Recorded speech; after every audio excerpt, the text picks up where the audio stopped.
I know you're wanting more. So show me what you've got.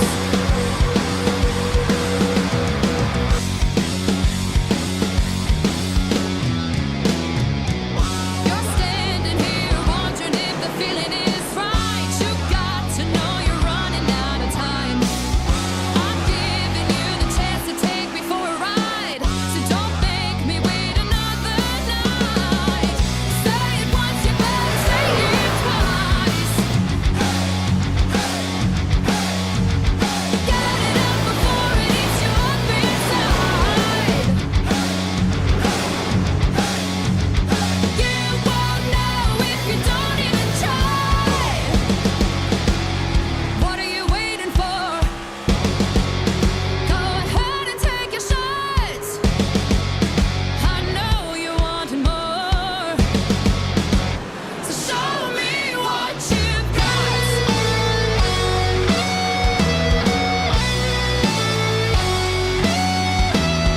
Now you've got to take a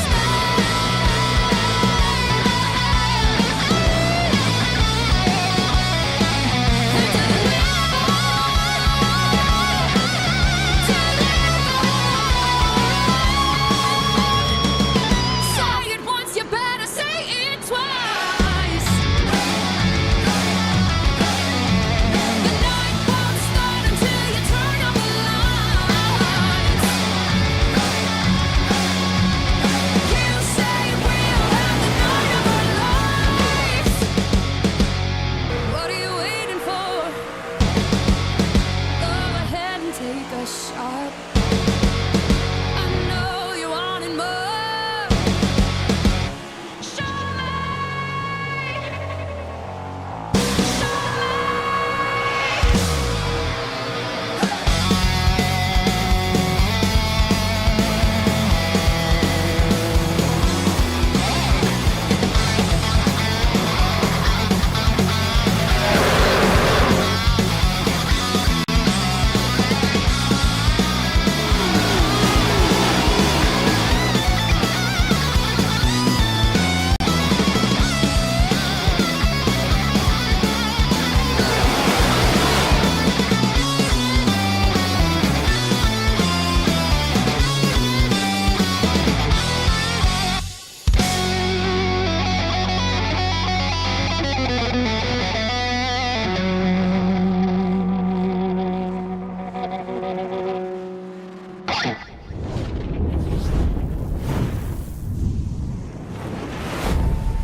Hello, welcome one and all to the SSRL AppalachianChillBilly Truck Series. This is the opening race, the opening round of this season. I am here, Gage Wenzel and my friend up here in the booth, Wesley. Are you excited? Are you ready for the season to start here at Daytona? Oh, I'm finally ready. The two recruitment races that went on, a little taste of what to come, but it's finally time. We've got Daytona, one of the wildest races of the whole schedule in front of us. Who knows what's going to happen? Oh, without a doubt. And when you see the field, man, we have over 30 trucks in the field tonight. It is stacked from top to bottom. And we have, this is going to be one heck of a season. We're going to start this one heck of a season off with qualifying and then a big race at the high banks of Daytona, the most prestigious racetrack in the world, in my opinion. It's so amazing, and man, I'm so pumped for this race. I've been pumped since that last preseason race last week, haven't you? I definitely have. Bristol, it was a preseason race. There's a lot of spinning going on, but gave us a little taste. Bristol, another chaotic track, but for a whole different reason. Daytona, long, wide track here. A lot of full throttle, dragging the brakes. There's going to be runs happening. Might see 3 wide. Definitely going to be seeing 2 wide. And there's always that chance. Like, I know it gets overused a lot. That big one's going to happen eventually tonight. We'll see them wad up a bunch of trucks. And, you want to start your season off with a win. You want to start your season off with good finishes and points positions. But, that stuff sometimes just does bite you when you come to the high banks. It can and it will, but it's all about how you take it in stride. You might be able to keep going on with your truck if you can, brush it off, point your head forward, point your nose forward, keep going along how you are. Yeah, I don't think you can be too conservative, otherwise you're just gonna be back there in the hornet's nest. So you gotta stay aggressive, you gotta stay smart at the same time. It really is a chess match at 180, 190 mile an hour in the trucks. Oh, it definitely is, and that's what I love seeing. Who's going to be aggressive? I mean, you can lay back. You can be very conservative, create your own little second pack a little bit off the first one. Try to avoid anything that happens in front of you. It's the middle of the pack that really you see a lot of action, a lot of hustling and jostling, knocking each other back and forth a little bit. But who knows what's in store for us tonight. The middle of the pack is definitely where you don't want to be tonight. I think that is obviously the biggest troubleshoot, because usually wrecks either happen there or in that 6th to 8th place range. And when it's in that 6th to 8th place range, as Freeman slots in 3rd here in qualifying, it can really, really be intense. And I mean, you got to just weave your way through the carnage sometimes. Weaving your way through the carnage. One of the best ones I think about that did that was probably Dale Jr., but he's not with us tonight. We've got a whole bunch of different boys down at ready to go racing. No Dale Jr. in the field, sadly, but we do still have the SSRL guys. So, I mean, that's basically Dale Jr. in my opinion. So, I mean, my opinion, right? But I am just one man at the end of the night. But I am so excited for this race. I mean, if you see, Wesley, we have 34 trucks entered for this race. 34 trucks who have set a qualifying lap. That is a lot, and that is not common to see in iRacing and in most series. And well, we have a packed house, and we have all the fans watching us from home and the virtual fans in the stands, and I mean, the anticipation is palpable right now. Yeah, everybody's waiting for it. Everybody's probably right now about grabbing their drink, grabbing some food, getting ready for a show, and I don't blame them. Daytona's going to give it to them. So we'll see what it's going to be like. 40 car field max. It's however many pit stalls there are available on pit road. So we could have up to 40, but as you said, somewhere around the mid 30s is what we got tonight. Yeah, without a doubt, and with 75 laps tonight, I mean, that's pretty long for the truck series. I mean, I think the real life truck race is like, here in the summer, in the start of the season in February, I believe it's like 100, and I think it's 100, isn't it? It's not very many, so we're not far off of the real life truck series tonight, and top 25 guys in points from last year are locked in, so those guys won't miss the race. I'm excited though. I'm ready to get this show underway, and I'm ready to hit the high banks right now as we're wrapping up qualifying. Looks like the grid's kind of set. We see Jake Phillips on the pole position in the 77 Toyota. Heath Snyder, John Freeman, and James A. Morris rounding out the top 4, and then Andrew Nagny in 5th. I mean, guys who we saw a lot of, Wesley, in preseason races. I mean, I know this is a super speedway, but in qualifying, they're showing their strength. Yeah, preseason's going to be one thing, but qualifying's a whole nother. Here you want to be starting up front. I want to say get away from as much carnage behind you as you can. So good qualifying position is going to definitely turn you around. Is definitely going to give you a little bit of an advantage, but not a bad pack throughout all of them, all within about half a second of each other, nearly 3/10. Yeah, the 34th place car was the slowest, is 5/10 off. Then behind, and the next car ahead of him is 2/10 off pole. So I mean, only about 3/10 of a second separating first from 33rd. I mean, that is extremely close in qualifying, especially when this is an open setup league. So I mean, that is a impressive feat from everyone out there. Yeah, and it's going to be even more interesting, I'd say, once we drop the green flag and let these boys race. They're going to be nose to tail a lot, side by side. Like I said earlier, it's a chaotic race. It can be. Who knows what's going to happen? I think chaos is going to happen tonight at some point. At some point, you're going to have to be lucky and good, Wesley. And I mean, you hate to say luck's a big factor in it, but when you come to places like these, it definitely is. Yeah, luck's definitely a big thing. You don't want to be on the bad side of Lady Luck. You prefer to be on the good side, but you don't really get to pick and choose with it. No. So it's definitely going to be about driving smart, driving clean, keep your truck together till the end. Without a doubt, you want to keep that truck clean. You want to keep, but you don't want to make enemies either, Wesley. You can't be out here causing wrecks and keeping your own truck clean, right? You gotta not make anyone else mad. Cause like we have a full season underway after this.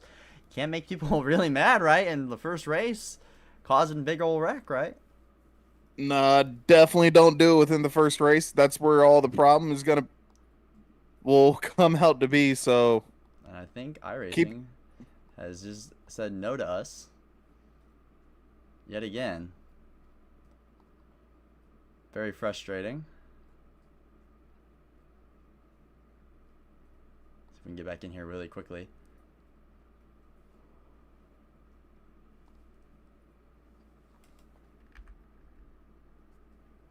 So sorry about that, folks. I don't know what is on with that. Ever since iRacing's last update, it has just not been kind to me.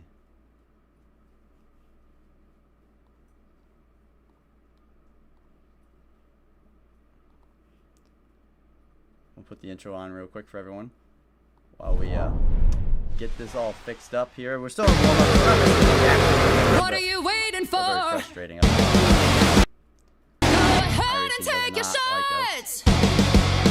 I know you're wanting more. So show me what you've got.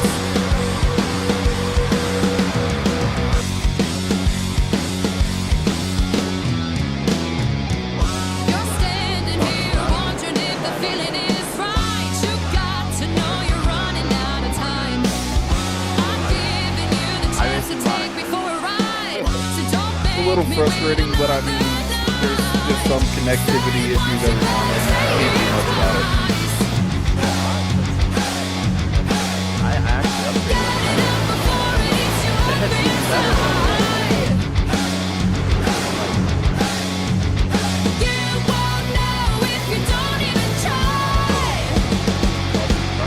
What are you waiting for? It's kind of scary. Go Tell these ahead guys and out take your here. shots. It might be a little terrified. It knows that these boys are going to be are going to be loud and having some fun, and creating a little chaos. So it might be scary.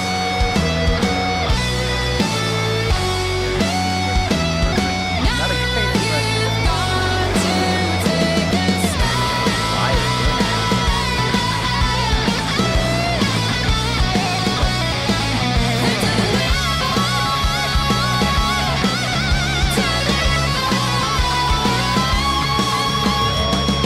Say it once, you better say it twice. The night won't start until you turn up the lights. You say we'll have the night of our lives. What are you waiting for? I'm ready to get them racing too. I'm ready to watch them race. I know you wanted When do we more. see that first flag? When do you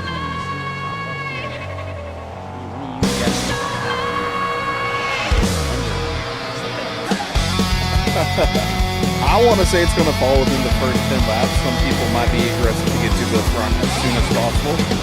Might play it a little bit risky and play it just a little bit too risky and go slightly over the edge without meaning to.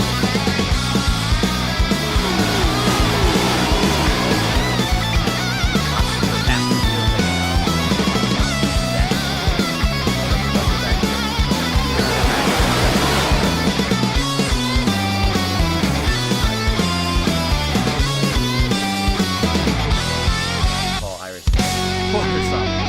So frustrating. So I'm sure it frustrates everyone else. So I have actually made my way back to the session.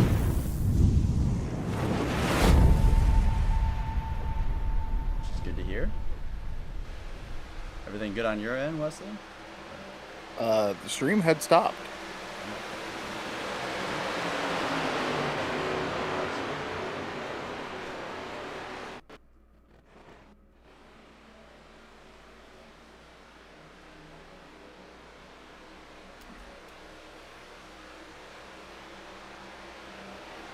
All right, there we go. I can start seeing it.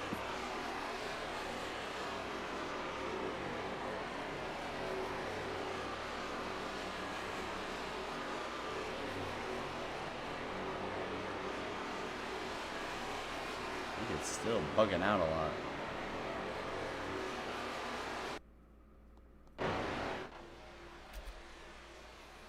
What is going on?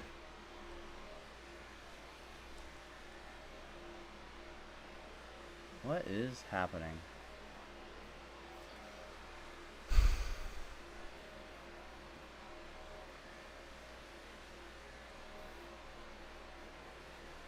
Oh my god.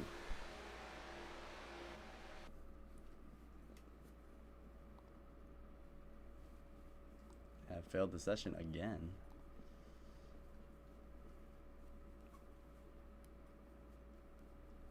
I'm trying to get back in here before the race start. We had about 5 minutes, so I think we'll have enough time to get back in there, but I mean, if it happens again, we will miss race time.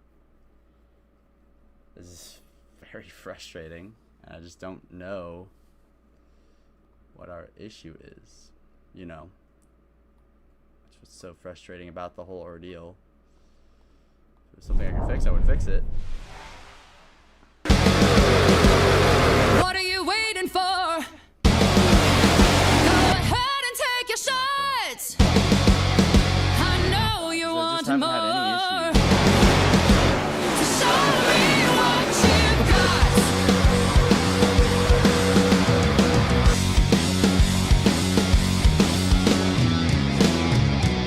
You're standing here wondering if the feeling is right. You got to know you're running out of Maybe time. just slightly. I'm giving you the chance to take me for a ride, so don't make me wait another night. We're in the race. It's Say starting it not once, you right. better say it twice. I think as long as we're in the race, we should be fine. Before it eats you up inside. You won't know if you don't even try. What are you waiting for? Go ahead and take your shots. I know you want more, so show me what you've got.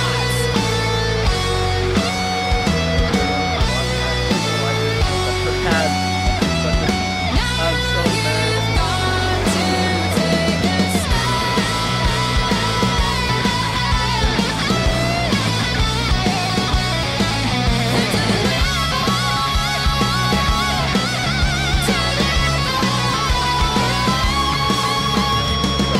Say it once, you better say it twice. The night won't start until you turn up the lights. You say we'll have the night of our lives. What are you waiting for? Go ahead and take a shot. I know you wanted more. Show me.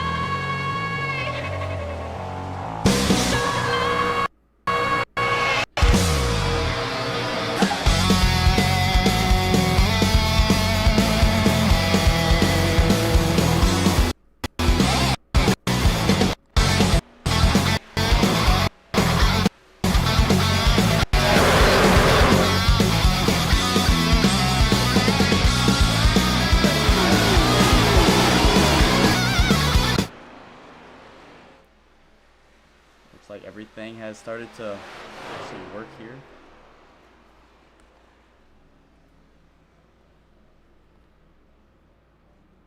I think everything should be good on your end now. Wesley's warm-up is all wrapped up, so I mean, we've had our issues with the technical things, but we are going to see some racing here in the SSR. Hopefully it's all behind Oh us. my god, I hope so. 'Cause I am definitely tired of it. But let's look at our starting 12.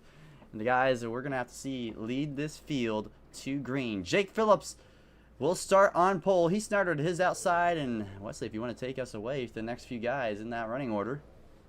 We've got Jordan Freeman starting third, and then beside him is going to be James Morris, Andrew Nagy in fifth place, with Colton Gardner starting in sixth. And in seventh there you see Joseph Tucker in the 8 machine.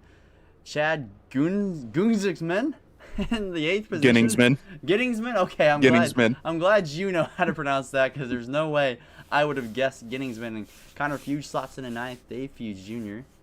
in the 10th position, and Robert Lewis and Drew Fuel. You know how to pronounce that one? That one I have no idea I'm on. gonna go with Prul. I'm gonna go with that. If it's not right in the comments, please try to word it out like a toddler, because I'm not sure how to pronounce that. It's a very hard last name to pronounce, but nonetheless, pace car is about to pull off of pit road. All these drivers ready. Here they go. Oh, and man. Gage, stream has stopped again.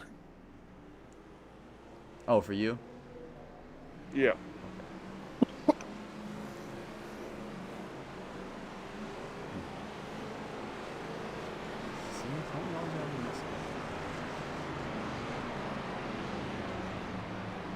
That good? Yep. I think what that was I clicked X instead of the -1, right? Probably. Probably, but nonetheless, we are pacing, and I tell you, man, I am so excited to get underway. Heath Snyder, Jake Phillips on the front row, John Freeman, James A. Morris in the second row. I am so ecstatic to get this underway. Cannot wait to go green here in the SSRL AppalachianChillBilly Truck Series. Wesley, I'm telling you, it's going to be a great season. It's going to be a great night tonight to start us out. Oh, I agree with you. These trucks, they're big, they're heavy, they're fast. One of the greatest, honestly, my second favorites of all of NASCAR's top 3 series. Yeah, that Xfinity car is just really hard to beat. But through 3 and 4 for the final time, not under race conditions. We are getting ready to start the season off, start a very long season off here tonight, September 22nd, under the lights at Daytona at 8:44 p.m. We will see the first race of the 2025 to 2026 season in the SSRL AppalachianChillBilly Truck Series. That pace car is going to pull left just about now. Let's get ready to start the season off. Starter has the green flag in hand. Green flag is out.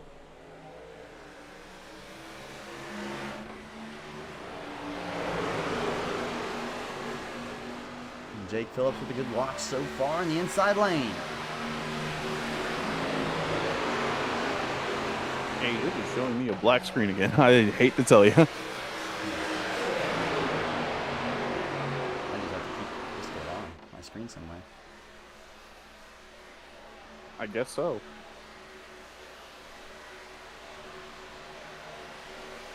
All right. There we go. Running to 3. With Heath Snyder peeking out with the lead, entering 3, but here comes the 77 rolling the bottom lane, coming back at him here. Yeah, looking really nice. 2 wide here. Everybody's keeping it nice and tidy. No one trying to go all the way to the top quite just yet. Looks like Heath Snyder's going to barely edge out the 77 on lap 1. Only 74 more to go to do that. So, I mean, not too long, right? But always feels good to lead the first one. Definitely going to be a long night. And coming to the checkered, it was mentioned last night, you don't got to be fully in front of the guy in second. You just have to have a little bit of your nose in front of them to win it. Oh, yes. You don't need to be the furthest ahead. You just need to be ahead at the end of the race. This 29 is getting a big shove, though, from that 08 out on the outside. There's Morris. James Morris, and that clears Heath Snyder to the inside. Very good pushing there. You love to see it. I mean, but now that outside lane going to have to gather themselves back up. They lost one car as he ducked down once he got clear. And once these 2 are pushing each other really hard. I don't know if the 77 is trying to get back to the race lead or he's just trying to make this inside lane clear. There goes the 08. Now he goes to the bottom. Colton Gardner's now promoted to the race leader at the top. Yeah, and just slowly but surely, I think the cars are going to look to migrate to one lane. It's definitely going to be easier for them to be a little bit more reservative there, not having to worry about the cars on either side of them. Without a doubt. You want to be clean and green, single file. That's way nicer and way easier and way less stress inducing than 2 wide, and especially 3 wide here. This is not Talladega. It's the 77 now. He'll jump to the outside. He wants to take the race lead back. A big shove in the tri-oval. Got him squirrely for sure. I don't think Colton Gardner was expecting that what it did. He had a head full of momentum. The 77 just cut it off from him as he goes back down low. He takes back the race lead. So Colton Gardner getting a big old shove. Now he's kind of dropping backwards. He's lost second now on the inside lane. He's now side by side with the third place car on the bottom of the 08 of James A. Morris. Big shoves here on the bottom early. Big shoves everywhere. I mean, Ginningsman was all in the back of Gardner there on the top line, but not quite going to be clear. That bottom three looks like they might be just in front of the 40. You might just be right, as Jake Phillips has now taken the stranglehold of this race lead on lap number 4. We hit to lap 5. 4 down, 71 laps to go now, as Jake Phillips has taken the command of the race again. The 29 now second. These same 3 trucks, Wesley, at least so far, not very short in the race. They've kind of had a stranglehold in the top 3 spots. Yeah, and it very well could be that they want to stay up front, of course, stay out from any wrecks that might be behind them. The further out front you are, I think the safer you are, especially if you're in the top 3. But you've got the outside line starting to make that charge back. That 40 is looking good so far. He looks so good in preseasons, and I think a lot of missed opportunities for the 40 of Colton Gardner. He looks so good, and well, starting tonight, he looks solid again, running in the top 5 early at Daytona.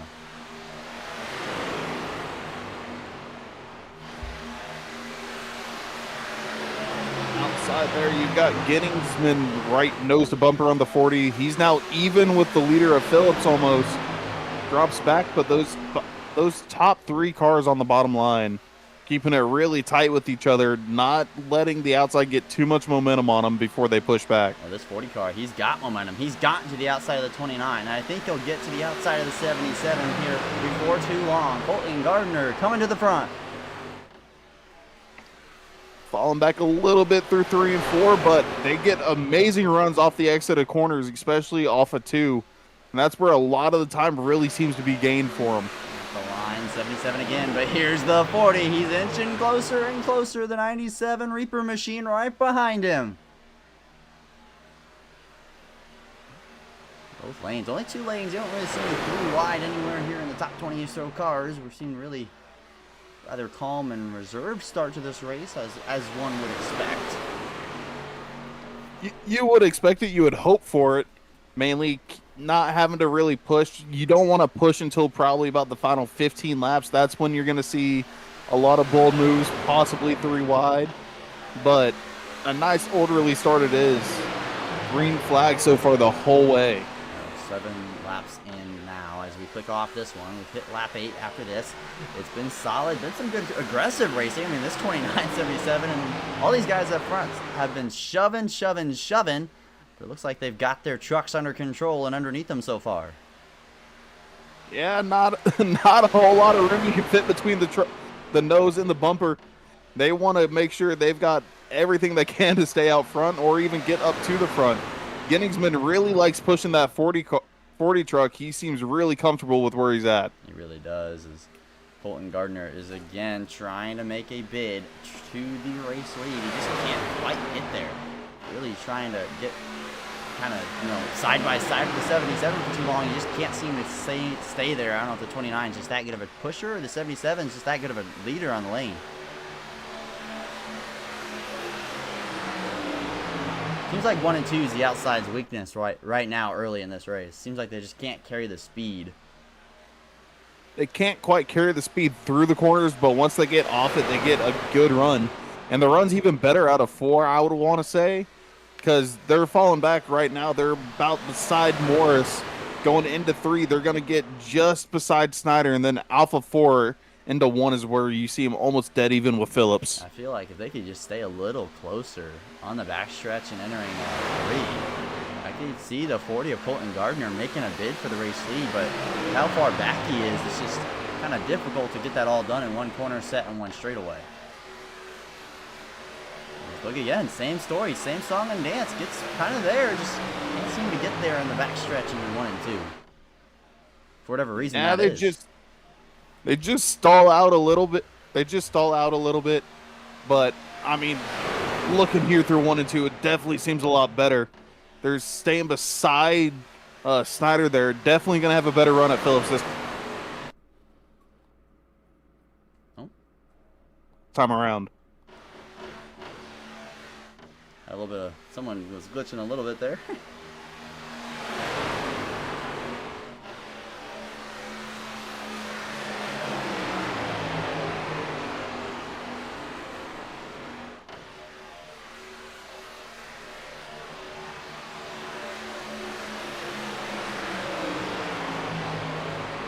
The trial Phillips leading almost.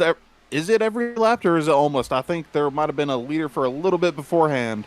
Yeah, the 29 led a lap or two. I believe the 29 actually led the first lap, and I think that's it from the 77. Yeah, 77 showing the domination. I mean, that bottom line's going to be the strong line. I would say the shortest way around the track. I think it is not. It is the dominant line, Wesley. But if you have good trucks in that outside, you can make your way to the front. And I think with good pushes. I mean, early on here though, no reason to push the issue. And big shoves. No big real reason to push that issue right now. Just get a tempo going, keep it straight. But you don't want to cause a big old wreck, right? That's not. No, what you do do not this early. 77 continues to lead this race. Snyder in second. Gardner on the outside. Kind of hit a rhythm here. I mean, we already clicked off 11 laps, Wesley. I mean, this race is going by quick so far. And it will go by quicker if they keep it green. I don't see any real big moves that might cause an incident so far. You say that, but they come out of nowhere, Wesley. They come out of the blue, and you're like, where did that come from? Because everyone just runs single file, or they run so complacent, and I don't know, some people just get so antsy all of a sudden, and that's how big wrecks happen. I think green flag pit cycles will be where you really start to see that. I think that probably will be the case once we get green flag pit stops going. That's where you're going to see a lot of the drivers start dancing around a little bit.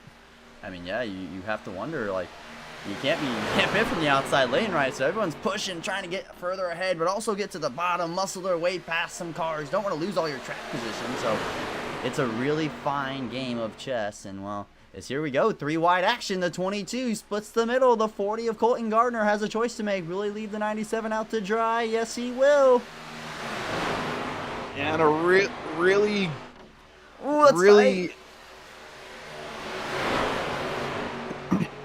risky there for Dave to jump to the middle. I like it, but though.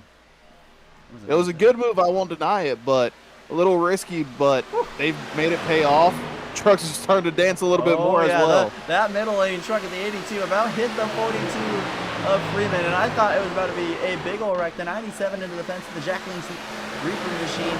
He's sliding backwards. He's running second on race, and here goes the 22.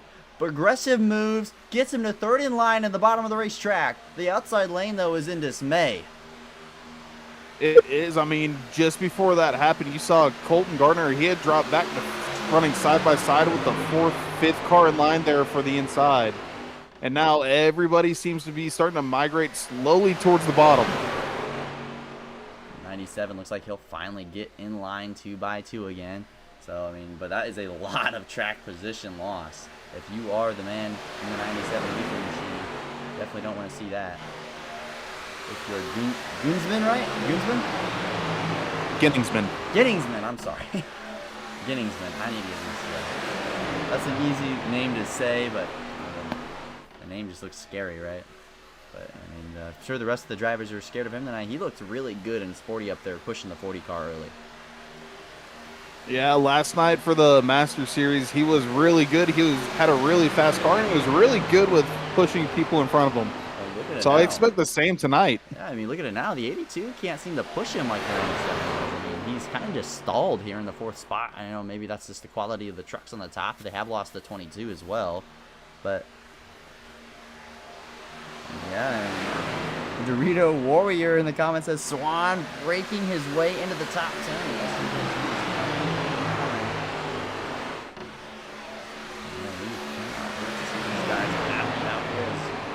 Swan in the 20 Toyota not Camry. Tundra's, whoa, they're all over the place. They're dancing on the back straightaway on the outside lane.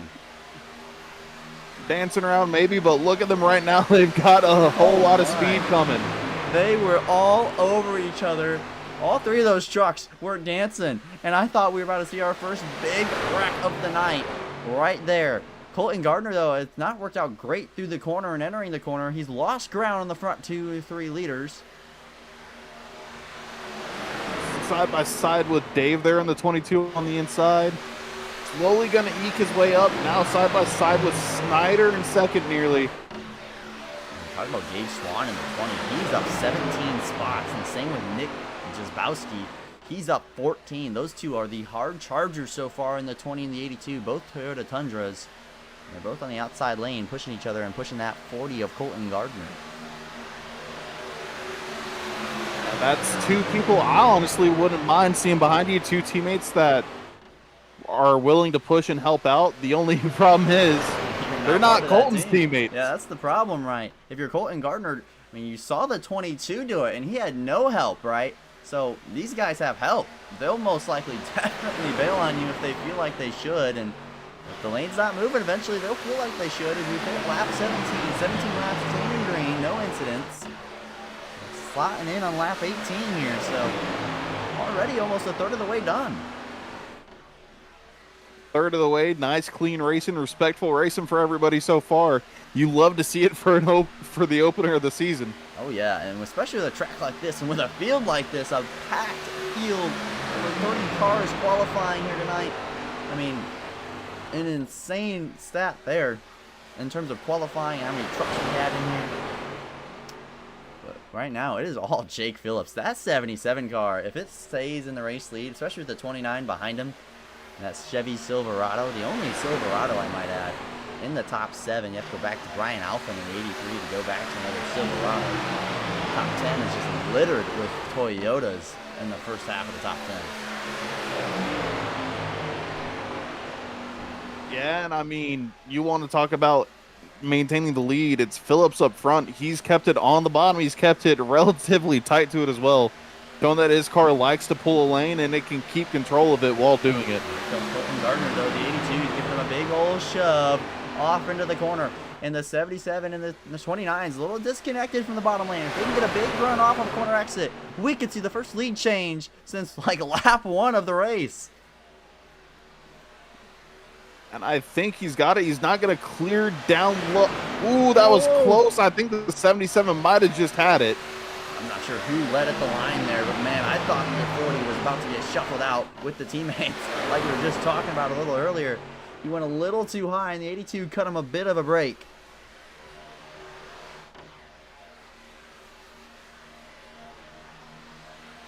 Down to lap 20. Sorry, excuse me. No, you're good. But yeah, I mean, cut him a little bit of a break. I mean, that's showing a little bit of patience. Like you said earlier, we're not even quite a third of the way through, about 2 laps shy of it. So everybody's minding their business, being polite here, trying to make sure they're there at the end.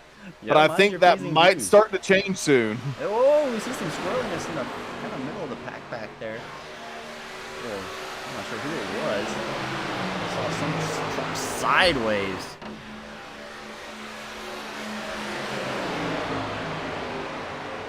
77 continues to lead of Jake O. Phillips and this Toyota Tundra. That thing looks so good tonight, Wesley. If it stays up front, like I said, it is going to be really hard to beat him.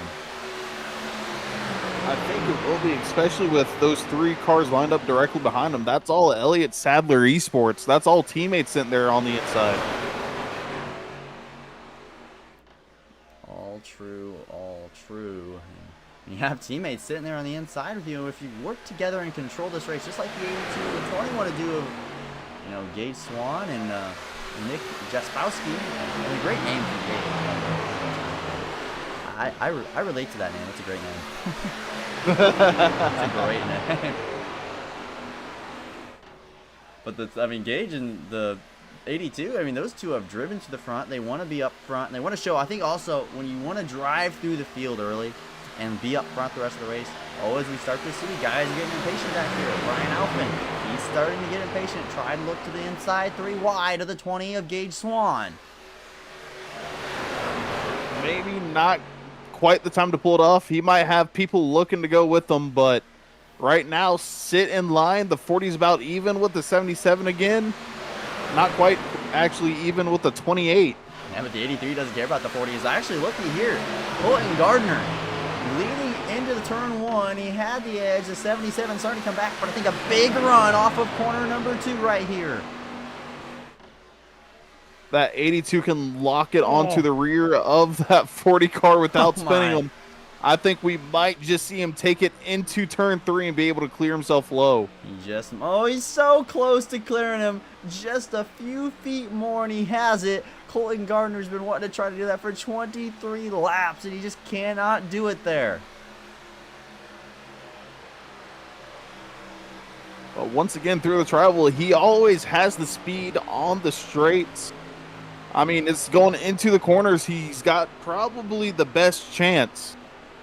But you gotta have to be very clear, or else they're gonna be right back. 100%. He cannot have, and when you are clear, you need to take it. You cannot wait for it. You cannot second guess, because one, that's how wrecks happen, and one, you might just get split 3 wide, and then you're gonna go back to the back like the 97 of Gunsman or Gunningsman. Excuse me. I'm butchering his name. And just like that, Swan now looks like he's dug to the inside. He's now 20, 5th car on the inside, leaving the 82 up there alone without him, sitting behind the 40 truck. Look at Brian Alphen. He's continuing to look middle 3 wide here. I think he's going to get it in the trial, which is a bit of a dangerous place to make middle 3 wide. Probably the worst place on the track to do it. Dangerous place for sure, not only to go 3 wide, but to push. You don't want to be pushing the car in front of you whenever you're turning the wheel. It's a little bit precarious, a little bit dangerous. That it is. This is definitely precarious and dangerous. You got to do it right, and got to be able to hope the guy in front of you, one, has a good handling truck and has a pretty wheel in it, right? As this top lane is starting to really stack up. Colton Gardner, after they've lost the 20 of Gage Swan, seems like that lane is kind of stalled back a bit. It definitely has. I mean, he's now side by side with Swan there. Now behind Swan with Freeman. Yeah, Freeman's up the inside. Yeah. So John Freeman now slotting in for 6 as this outside lane continues to drop back. And it's not necessarily a bad thing that they're dropping back. It's just they have no help. Granted, only a third of the way through. We still got 50 laps to go in the race. This can tighten back up, and they can find their way back up front if they just play smart. And there might be a caution or 2 that flies their way. 32 of Blair Holloman, he drops to the bottom back there, so that's another truck they lose in that top lane. I only see 4 trucks in this top lane. Everyone migrating to the bottom as we start to get inching closer and closer to green flag pit stops. And if you have a teammate on the bottom and you're on the top, you're like, let me in, please. I need to get in here, but it's so hard. Especially in these trucks. It's a bit easier in the cup cars. They have just a bit more air to play with, a bit more spread out sometimes, but these trucks, they're so tight. If you're off the throttle too much, you are just a sitting duck. Because look at the 29 here. Keith Snyder. He is giving shoves to the 77. He definitely seems comfortable putting his nose right there onto the bumper of the 77. That's given them a lot of speed and momentum down, which kind of let them eke out that lead on 40 of Colton Gardner up top. That's impressive to me on how much and how often the 29 can push. I mean, that can get you real hot, get your car overheated, and your water temps and oil temps up. So it's impressive my car not only can push, but can push for extended periods of time. It definitely is impressive, but at the same time, we talked about them starting to go backwards, but that outside lane's starting to come forward again. It is crazy how fast things change here at this speedway and at this track. Right back to the front. Colton Gardner back in conversation for the top 5 and maybe the race lead here soon. Yeah, side by side with Dave Fuge there in the 22. Again, always has great momentum off these corners. He should get alongside Snyder before turn 3. And these guys in the outside lane are giving me many heart attacks. I swear, every time off of 2 and down the back straightaway, they're just dancing these trucks around. Definitely that third car back's looking for a good amount of a good opportunity to put it 3 wide and try to get around the 82. Yeah, the Jordan As further Sailors. back on the inside lane, it looked like somebody peaked high for a second. 99 was trying to get up there of Nagy, and he couldn't quite, or Nagy, excuse me, and he couldn't quite get there. As looky here, the 40 of Colton Gardner has another shot at it. This is, I think, his best shot yet, really. If the 82 can get a good shove off of 2, he will be there entering 3.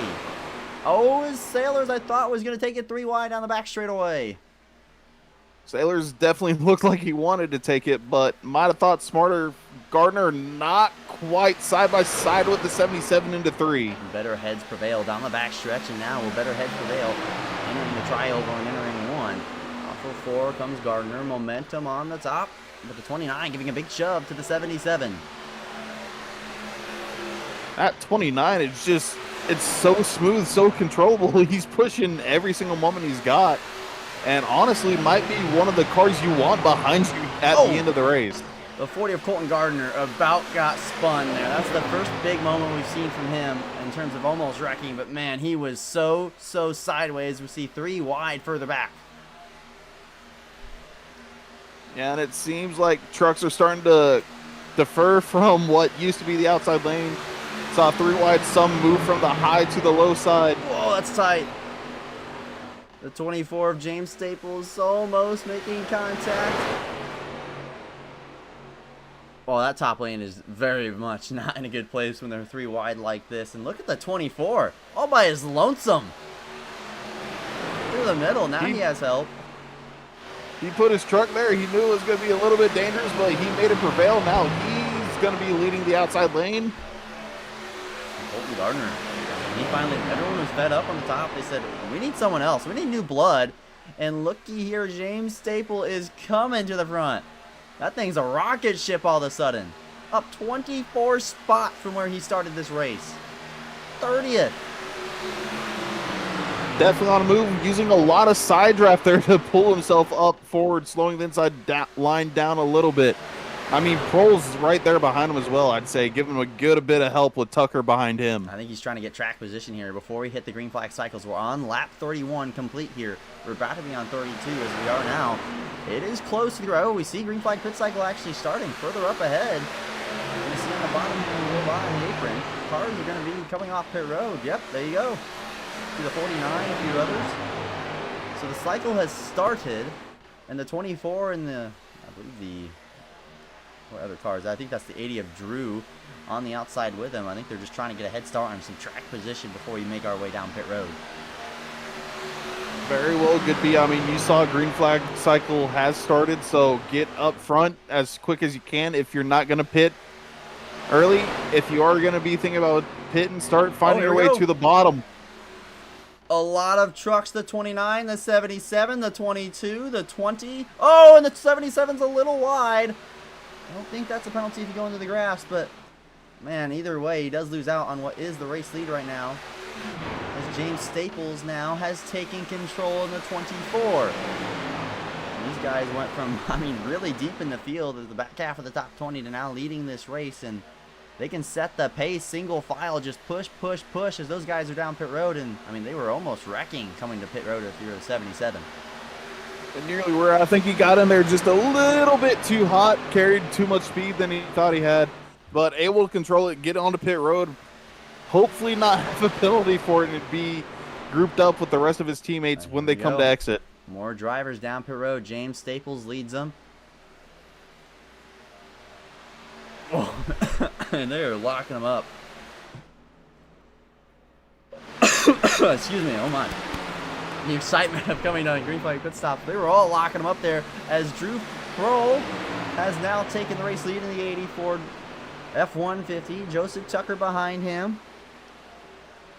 And you see John Freeman and Andrew Nagy go a little bit further back as Gary Donelin. They come up from the 21 of JP Jones.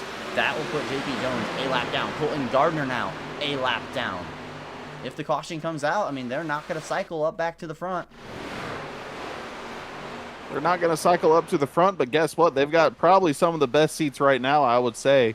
If a caution does come, one of them's getting the free pass. The other going to possibly get a wave around here with all the leaders having to pit in front of them. The 8 car, Joseph Tucker, has taking the lead now from Drew Kroll. I hope I'm saying that right. But he is now taking command. The 46 right ahead of him of Slater. Trying to be the last car on the lead lap in 19th as we see further up ahead of him. There's the 77. He has lost a lot of track position. Here's the 08 ahead of him of Morris, and there's the 22 as well, right ahead of them. This field is all shaken up right now. It's shaken up. That group definitely got a little bit disconnected, as I think that's the final bit of the leaders coming to pit road. There's John Freeman, Andrew Nagney, and Glenn Grimm, but aside from that, oh, the 08, or excuse me, the 80, spinning it out. 12 has take avoiding action, and that's not what you want to see in the middle of green flag pit stops. If you are a fan of the 80 of Drew Kroll, a costly mistake from that driver. Carried it in just a little bit too hot. Definitely going to cost him some time. He's not going to quite fit in with the rest of the group he went in with. He's going to have to go with one of those further backpacks or something or another, because that was a very big mistake. As John Freeman in the 42 is one of the only few cars, or trucks, excuse me, still left out on the racetrack. And there goes Freeman. Here comes Nagney. Here comes Glenn Grimm. Oh, keep it straight. Keep it straight. 97, I think that should complete the green flag pit cycle, though.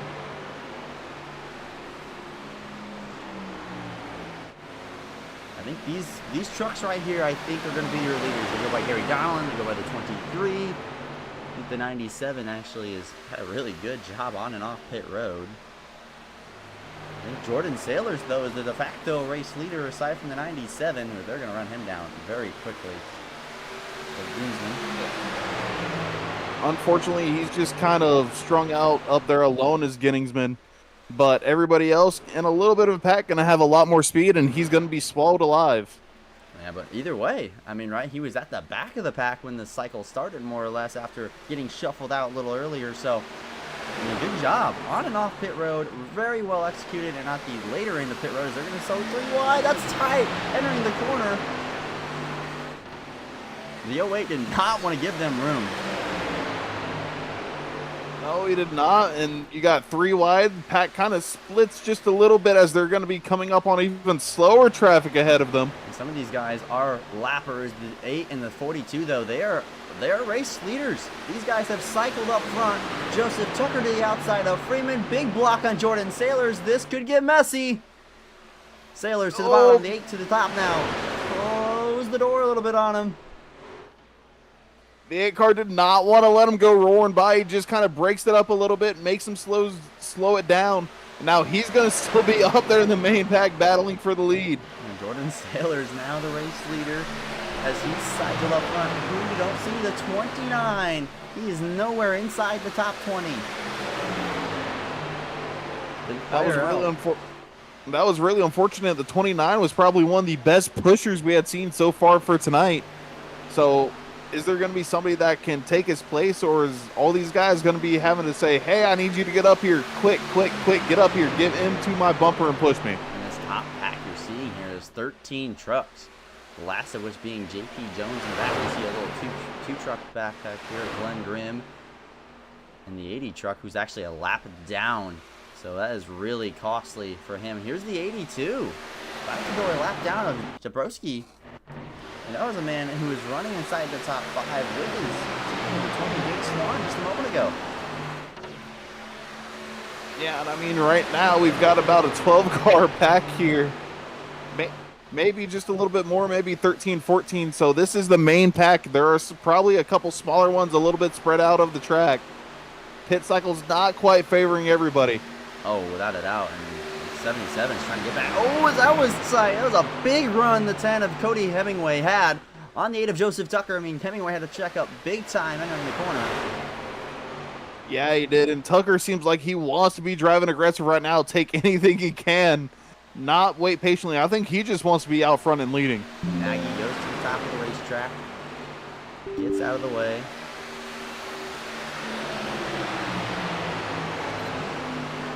We're already lap 40 here, Wesley. This race is slipping on by. It really is, and green the whole way, which I love. I mean, I love they're it. being aggressive, but at the same time, they're being a little patient. I mean, don't get me wrong, the wrecks are spectacular, they're awesome, but we want to see the guys who race the hardest win. And the 20 of Gage Swan, man, he might be, I know, the Dorito Warrior, or excuse me, I'm not sure who said it. Who said Swan? It was Dorito Warrior. Dorito Warrior did say Swan is coming to the front, and he is right up to P2. That 20 is looking really, really good, and he has a great name. So we might see him in victory lane at the end of this thing. And as we were talking about Swan, Tucker jumped up to the outside to take the lead there. And here comes He's now Joseph looking Tucker. side by side with Sailors. Tucker now has the 10 behind him of Hemingway, who he about caused a crash with entering 3 a few laps ago. A little blinky blink there from the 8 car. And big run, looking 3 wide further back. Whoa. All out of sorts. Here's the 77 of Phillips. He'll go to the high side, trying to get by the 08. That 77 is on rails tonight. Wow, what a move. We talked about 3 wide possibly coming into play at the end of the race. I didn't expect it in the middle of the race. That is so shocking. 3 wide. Sailors at the line that time. It is getting intense at Daytona. Will they sort this out, or will we see our first caution flag of the evening? The 10 goes to the bottom. The 8 now of Tucker will have no help until he gets to Slater back there in the 46 in the 80 car. That should just give the 77 and the 08 just a little bit of run, maybe clear themselves in front of the 8, but it doesn't seem so. The 8's now got help in the middle. The 46 gave him a big shot down the backstretch, and with only 2 trucks on that top lane, the 08 and the 77 are now at the disadvantage. No matter how good those 2 trucks are, you can't beat 3 trucks. It's just really hard. Oh, you can't beat 3 trucks. I mean, now it's almost 4 trucks in the middle. It's just a 77 up high. You need to swallow it up here again. Joseph Tucker led the lap there at the line. I'm sure Chastity in the comment section is happy about that. But Joseph Tucker has found his way, and that Elliott Sadler Esports number 8 machine to the front of the field. He's up 5 spots from where he started this race. So he started inside the top 5. You know? Such a horrible starting position. Nonetheless, he has driven his way to what is now the race lead. Jordan Slater, or Sailors, excuse me, has slotted him to the race lead now on the bottom. Slater's behind him. A lot of Jordans and L's there.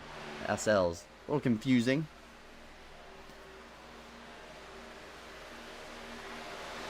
This race is just clicking on by here, Wesley.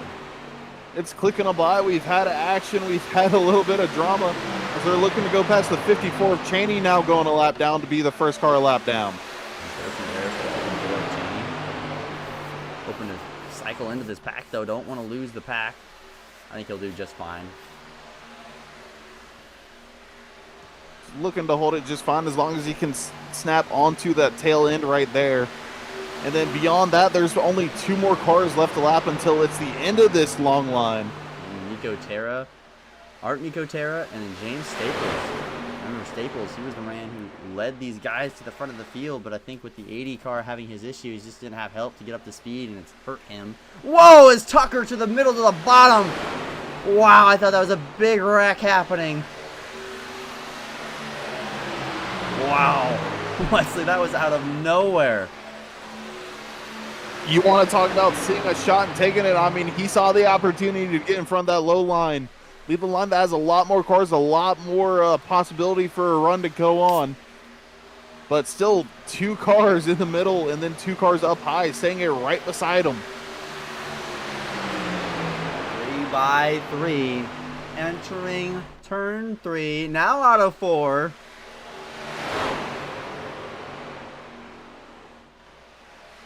Man, this is crazy. McKenna Fraser says, "Woo, go Gage, you're so fast." And that he is. He is a rocket ship tonight. Started deep in the field, but it's not bothered that kid at all tonight. No, it definitely has at a solid top 7 right now. Maybe even a top 5 as that high lane of the 77 and the 08 slowly start to slip back.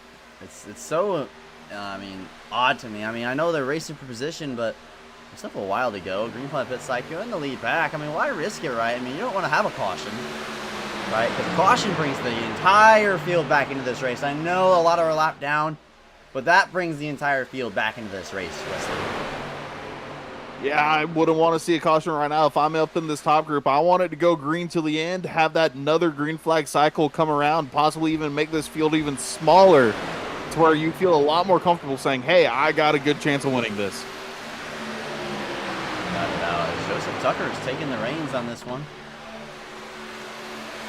Had a good run at Bristol in the preseason race last week out. Very good run in those top two lanes. Now kind of come one. As I say that, the 77 goes back up high. Wide. They're going to leave a car alone in the middle. That's the lap car of the 80 of Kroll. The 08's in the fence a little bit. This top lane's going to die here with how it's with only 3 trucks and only 3 wide. It's going to just really hurt it. He eventually got some helps to sit behind him, but again, it's just going to kind of drag those 2 lanes back. Kind of, if anything, you want to have only 2 lanes going on right now. A little bit too much side drafting is just going to slow down everybody up high. I think these guys work together. I mean, I get what the 80 is doing here because he's racing for the free pass with the 82 of Jasbrowski. So I understand his point of view here, and the 82 maybe just hoping that this top fizzles out and he can get back ahead of the 80 car instead of going up here in the top lane and hoping he can get by him. When caution comes out, you want to be that free pass car. That is a big, big pass to get by everyone else. It really is, and I mean, 77, again, just showing how good his car is up front and leading the line. Whoa, that was tight with Slater. And clear! Jake Phillips to the race lead from the top of the racetrack to the bottom. And that was a little bit advantageous, I'd say. Not a lot of room that he had to do that. There was no room for error, but he had to, right? If this 77's back in the race lead, it's going to be hard for everyone else to get by him. And you already see the 8 car all over his bumper as well, pushing him through the turn. Slater goes I don't think the the 8 wants to see him lead for that long. I think the 8 wants to take it back as soon as he can. I think they all want to shuffle this guy out of this race lead of Jake Phillips. He is so fast. You just cannot let him lead this race. I mean, and with Joseph Tucker and Jordan Sailors, I think they realized that. Same with Gage Swan. I think all these guys have realized that this 77 is probably the best truck tonight. I know the 29 was really good early, but he's not a factor anymore right now. Deep in the field. Running 23rd, actually, is the 29, so it's very unfortunate to see him back there, but the 77 is definitely just the best truck. I mean, he drove to the front, Wesley, with no one helping him. I wouldn't say there was no one helping him. He had the 08 behind him a lot of that time on the high lane. Because now the 08 looks like he might start getting clear to go to the bottom. I think the 77. And he does. Yeah, I think 77 let him in there. And now the 80 for the free pass spot. He has got no help, and no one's going to help a lap car. The 82 is licking his chops right now, hoping there's no yellow. And he gets right by him and gets into the free pass position. Really unfortunate for that 80 up high. I mean, he spun on pit road. We knew it was going to cost him, but it cost him a lot more than I think I was expecting. Oh, I thought it was going to cost him actually more than that. He was very lucky he got the lead pack right of the 80 car, because there's other lap cars who can at least fight for the free passes. There might be an opening there in front of the 46 of Slater. Just a little blinky blinking as here comes the 8. And Joseph Tucker peeks outside.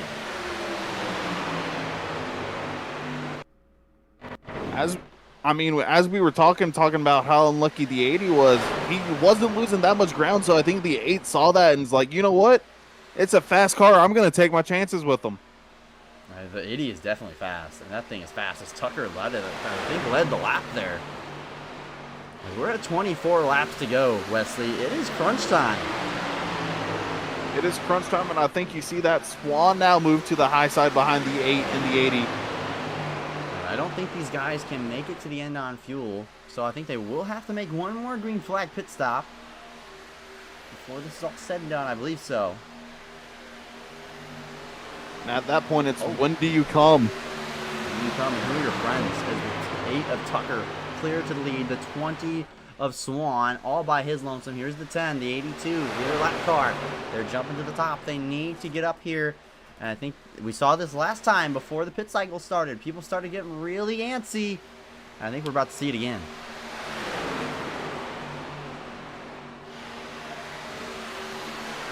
Definitely about to see it again. The 80 is almost cleared in front of the 8. He moves down. That's big, and that's also big for the 82 because now he is the free pass recipient. And if you're the 8 of Tucker, I mean, you have no issue with the 80 leading because he's not really for position. And what's one more truck on the lead lap? I mean, 47 seconds off the lead, right?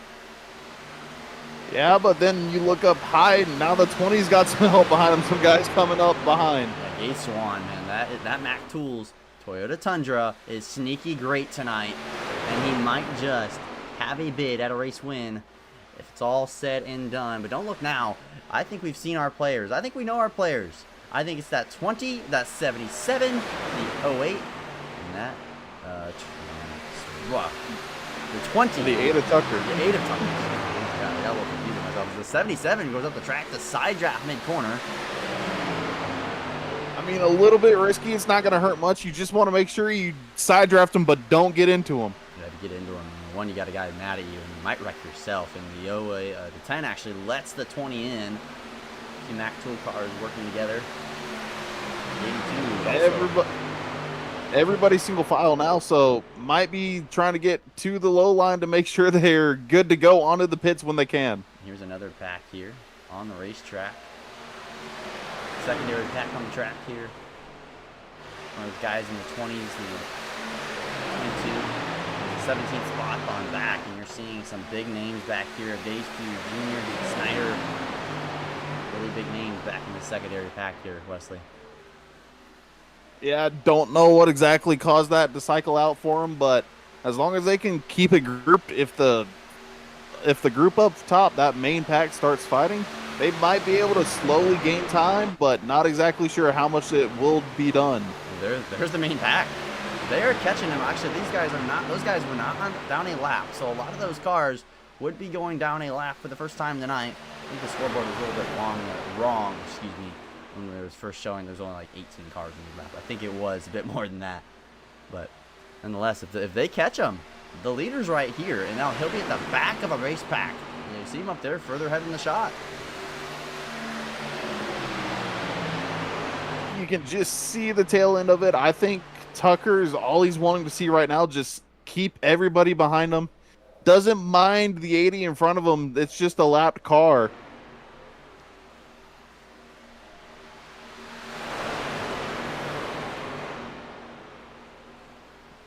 We've kind of hit the calm before the storm, as they would say. Joseph Tucker, with 20 to go, coming to 19, is the race leader. Who are you watching, though, Wesley? Who's the man you think is going to get this trophy tonight? Oh, I mean, you pointed out four very good cars. You have the 8, the 08, the 77, and then that 20. 20 a little bit further behind. He's in 5th, not top 4. But with how smart he's been driving, he calculates his risk whenever he takes a run to the outside.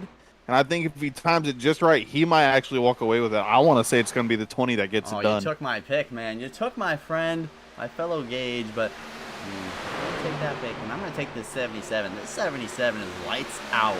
It is so fast. I think he's being patient right here in 3rd, and I think that guy is the truck to beat tonight in terms of raw speed. Now, like you said, decisions from the 20 has been really good tonight. He's getting to 46. All by his lonesome at the top here. Yeah, and you can kind of do that on your own if you work the side draft just right. Get close to him, slow him down on the inside, then drive away so he can't do it right back to you. But it's not easy because, again, you're all alone up there. You've got nobody behind you for help if you need it. So true right there. And Slater, man, he is coming.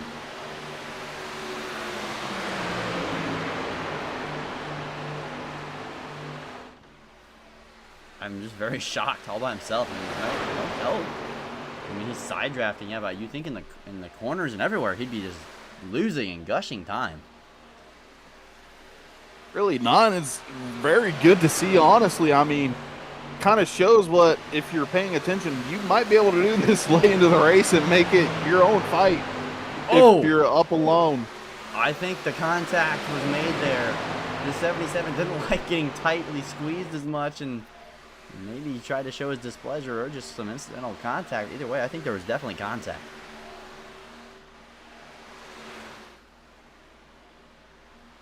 $17 to go, man. It is the calm before the storm, isn't it, Wesley? Come on. I'm getting anxious. I definitely think so. I'm getting a little bit anxious. There's still, I believe, one more cycle of pit stops to go as well. So that's going to play a little bit of a part, and then it's going to be all about who goes with who, how well you're able to form together off a pit road, and if you lose anybody to a black flag and a stop and go. And how do you all converge when you all pit on different laps unless everyone in this front pack pits on the same lap, which I don't really see likely. It's a lot of trucks to pit here, but nonetheless, that's the big thing. How do you all converge? How do you all get up to speed together? Don't get, like you said, don't get a black flag, don't get a penalty. And then once y'all do get settled and we're back in this pack, who has the truck to go win this race? That's definitely going to be the questions. We saw Slater finally dip down into the inside line. He's no longer up top all alone. Yeah, but he's fifth. He gained track position. The 46 of Jordan Taylor, or Slater, excuse me. He gained a lot of track position. I believe he was outside the top 10 before that all happened. As you see the 82 and the 99, they're linking up. Those are both lap cars trying to get their lap back or put themselves in a better position as we get to the end of this race.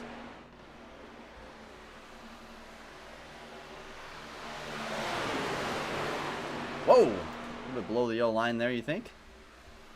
Just a little bit, but no harm, no foul. He didn't advance the position. He just kind of all on his own. Just a little spooked me a little bit, you know, just a little like, whoa. Just a little out of nowhere. I mean, spook season is about to start. 15 to go. It is crunch time at this point. Now, when do we see the green flag pit cycle? Or are these guys backing it down enough? I don't think they are. To make it to the end on fuel, I don't see how they could. But either way, the 82 and the 99 there, pushing and shoving, trying to get back on the lead lap here. As long as the 88's even, or even if, as long as he's even with the 80 there, the 99 should have the free pass. I mean, yeah, 100%. If a caution does come out. Yeah, I mean, either way, you just want to be on the lead lap. Yeah, you would like to be on the lead lap, but same thing, right? If you're on the lead lap with a free pass or the wave around, you're still racing with everyone else who's up there.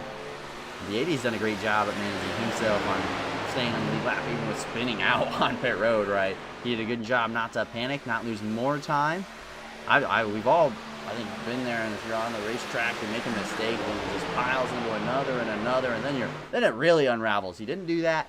Stayed calm, stayed composed, and if caution comes out tonight, I mean, he is running de facto race leader of the pack, but the last car in lead lap.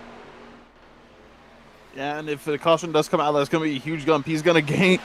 It's going to be a huge jump. He's going to gain a whole lap, get back to the back end of the lead lap, like fully, and possibly have a chance to go and win this. Yeah, but that's all well earned, right? I mean, that is a very earned thing when you can drive through the field like that. And we finally see that top side kind of peter out. The 99 dip low, and now the 82 finding a spot barely. Robert Lewis down pit road. I think he was on the early side of the pit cycle last time. And if that kicks off the pit cycle there is no way anyone makes it to the end of this race on fuel. With 12 to go, those guys have pitted in the early side of the run. They only went, 3 or 4 laps longer than those guys in that first cycle. I think we will see one more caution, though, Wesley. I think we'll see a caution before this race is over. I think there might be a caution, but right now these boys playing it safe, playing it patient. But come within single digits, maybe 5 to go, I expect the aggression to pick up, and that's when we might finally see an incident. I'm just waiting to see cars pulling off down to pit lane. That's really when everyone's going to be, it's go time. It's definitely go time. No more riding. It's push, push, push. Push every inch of a mile an hour you can get on pit road. Push every inch on the apron and every inch getting up to speed. The anticipation's building more and more. And I cannot wait to see its climactic conclusion.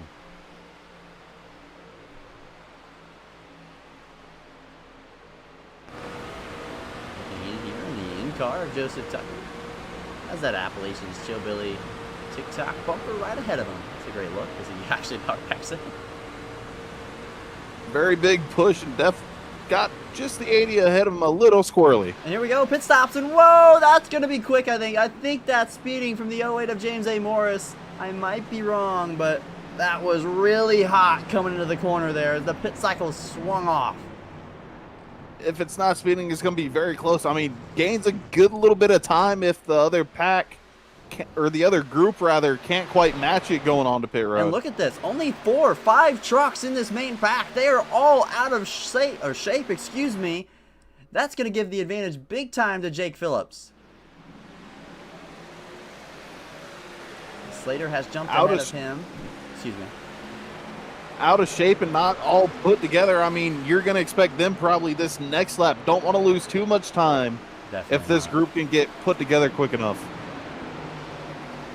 77 really trying to get to the 46's bumper. I think 46 trying to get back there with them. The 9 a little further back. The 20.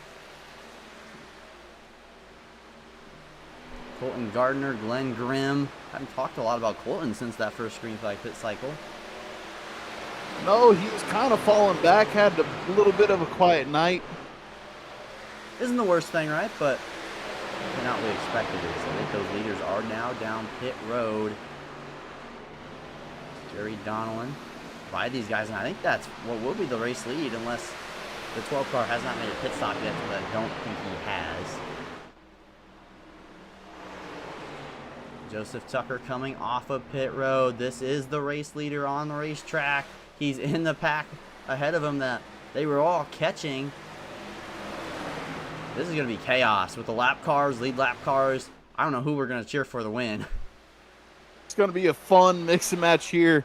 Definitely going to be interesting. Are they going to try to slow the pack that's slowly coming up to them down like they did the last time around? Boogieing right here. These guys are charging, and Blair Holloman, the 32 truck, has cycled the second. Great job on and off pit road for him. The 29 looking high with the 8. These guys are trying to get back in the lead lap and race for the lead. Coming up here with 8 laps to go. Well, they are there. They are there, but the question is, are they going to be able to, Yeah. Are they going to put it 3 wide? Are they going to sit 2? Oh, you have to. Are they going to be able to dance through this traffic that's in front of them? Everybody's quite about the same speed now, so it's going to be just a little bit harder. See Blair there on the outside. I think he's in a good spot here. Look at all these trucks. That big gaggle of trucks down the back straightaway. Looking 3 wide back there with Slater. Here comes the 77 of Jaco Phillips. He's in third. The 5th car in line in the bottom. 3 wide middle. Tucker pulls the block. He's pushing it. Tucker had the advantage. Wrecking. I mean, Here comes Jordan Sailors to the inside wall. Hard.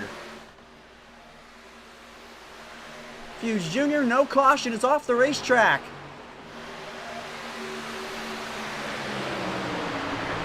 Caution is out. Wow. I mean, we were talking about it once pit strategy kind of came in. Everybody was going to be different strategies, different pit laps converging on each other. How it was going to be handled.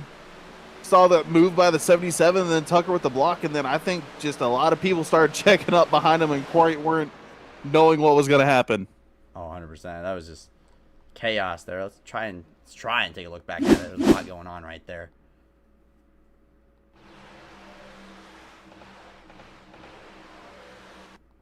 See if we can get to it.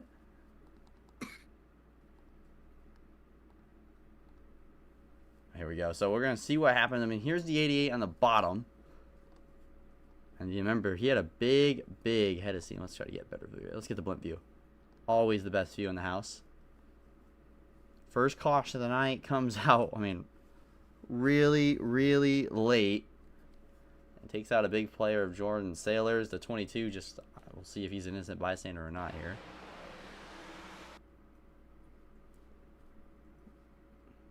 77 moves Oh, down. yeah, the 88. It just kind of chops to 22, in my opinion. That's what I'm seeing as well. Granted, could be very different on the driver's side. They might have heard clear from their spotter, but not quite Oh. clear. That is a hit. I think Jordan Sailor So- actually escaped pretty good, but the 22 of Dave Hughes Jr. is done. Yeah, huge hit on the inside wall. You saw the truck get airborne. If he is able to continue on, he's not quite going to be running as fast as he was. Oh, man. Full speed there. It is different, but I don't know. That is a really weird wreck. I mean, look at it from this point of view. I feel like they're both kind of going for that same piece of real estate, if you ask me. I think the 88 comes down for sure. 22 does go up a little bit, but I think the 88 is 70% at fault for 30% on the 22. I think that's a fair assessment. I quite agree with you. Maybe a little bit more on the 88. You saw the 77 duck it down low, hoping he might be able to squeeze in there as well, but there was no gap. Yeah, I mean, the 22 can't go any lower. Yeah, you can cut him a break. He's a lead lap car. And 22 is going a lap down. I guess he can force himself below the yellow line, but he can't read the mind of the 88 right there, right? He doesn't know what's going through the head of Jordan Sailors at this moment, and Jordan Sailor is obviously going to be disappointed with a wrecked truck. I think he is going to be just a little bit disappointed. He had a fast truck. Granted, maybe not as quick as we saw with the 8, the 77, and the 20, but he was up there consistently with the front. Well, either way, I think his night is most likely over with, whether by damage or whether by just not having anything left in terms of track position. Look at the 32 of Blair Holloman. He's on the apron trying to save gas. I think he really short pitted there to try to get track position. He might have. Granted, we also do have 3 green and white checkered, so if he short pitted that much, Do not if we wanna do see have to more use than all one, 3, or any actually, because if he hit it just perfectly, we're at 5 to go now. I think we'll get 1 to go this time. I would assume so. If we get 1 to go this time, I mean, this should help him on his fuel economy in terms of making it to the finish. But if we have overtimes, like you said, Wesley, I don't see that 32 making it.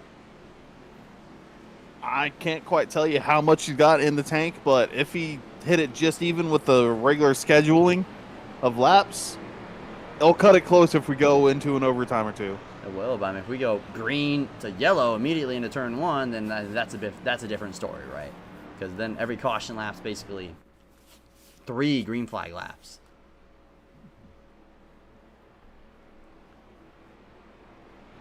And Joseph Tucker, though, he has.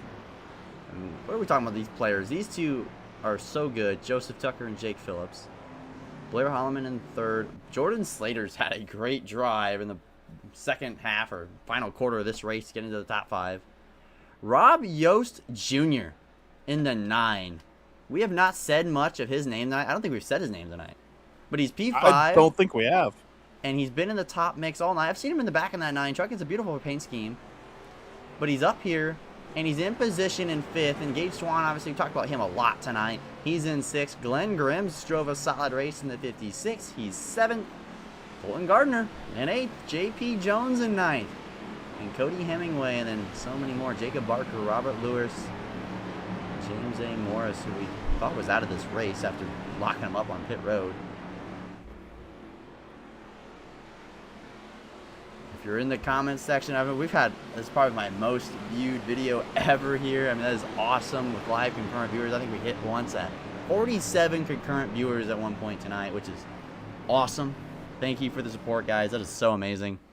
And keep commenting, keep liking the stream, keep, subscribing, the typical YouTuber stuff. But it really does mean a lot to me, and it's great to see the support here for this series and for all these drivers out here, if you could say so, Wesley. It's always great to see support from fans. I mean, you've got family and friends in the chat cheering on their drivers. So, but I'm excited. Going green, 3 to go. McKenna Fraser says, "Let's go," and I might just have to agree with her here.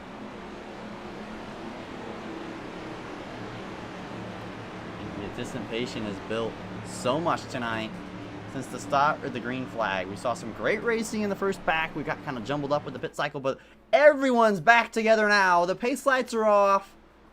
Under the lights at Daytona, we're going to go green with 3 laps to go, Wesley. And look at the two up front. It's going to be Tucker and Phillips, 2 trucks that we know are aggressive and have the speed over probably the best trucks, I'd want to say, have speed over the whole pack. Oh, yes. Pace car's off. The starter has the green flag in air. We wait for Joseph Tucker to lead us to the green flag. Green flag in the air. Tucker with a good launch. He'll clear Jake Phillips. He'll pull up to block that 77 now. Phillips not quite clear of the 32 of Hollyman on the inside. Now the 8 goes 8's back. going to duck down low. Good move there. I like that. Controlling the lanes. 77, though, I think he's going to have a runoff exit. Got to pull up now or stay to the bottom. He is there. Here comes Phillips on the outside. Here comes Swan as well.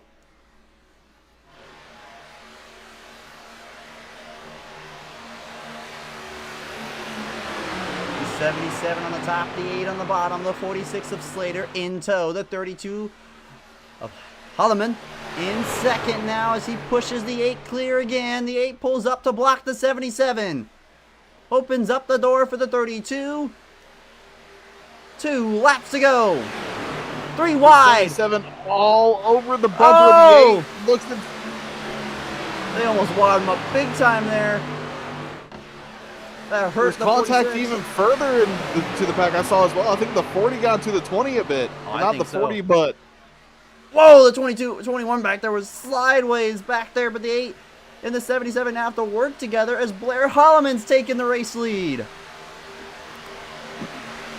Do we make it back to the white? The 9, the 32, the 8, the 77, they're wrecking further back. Had to say something about making it back to the white. Caution is out, second time tonight, and Blair Holloman, we talked about maybe not wanting to see an overtime. Well, you just got it. It was the 82 who got spun back there. Take a look at it here.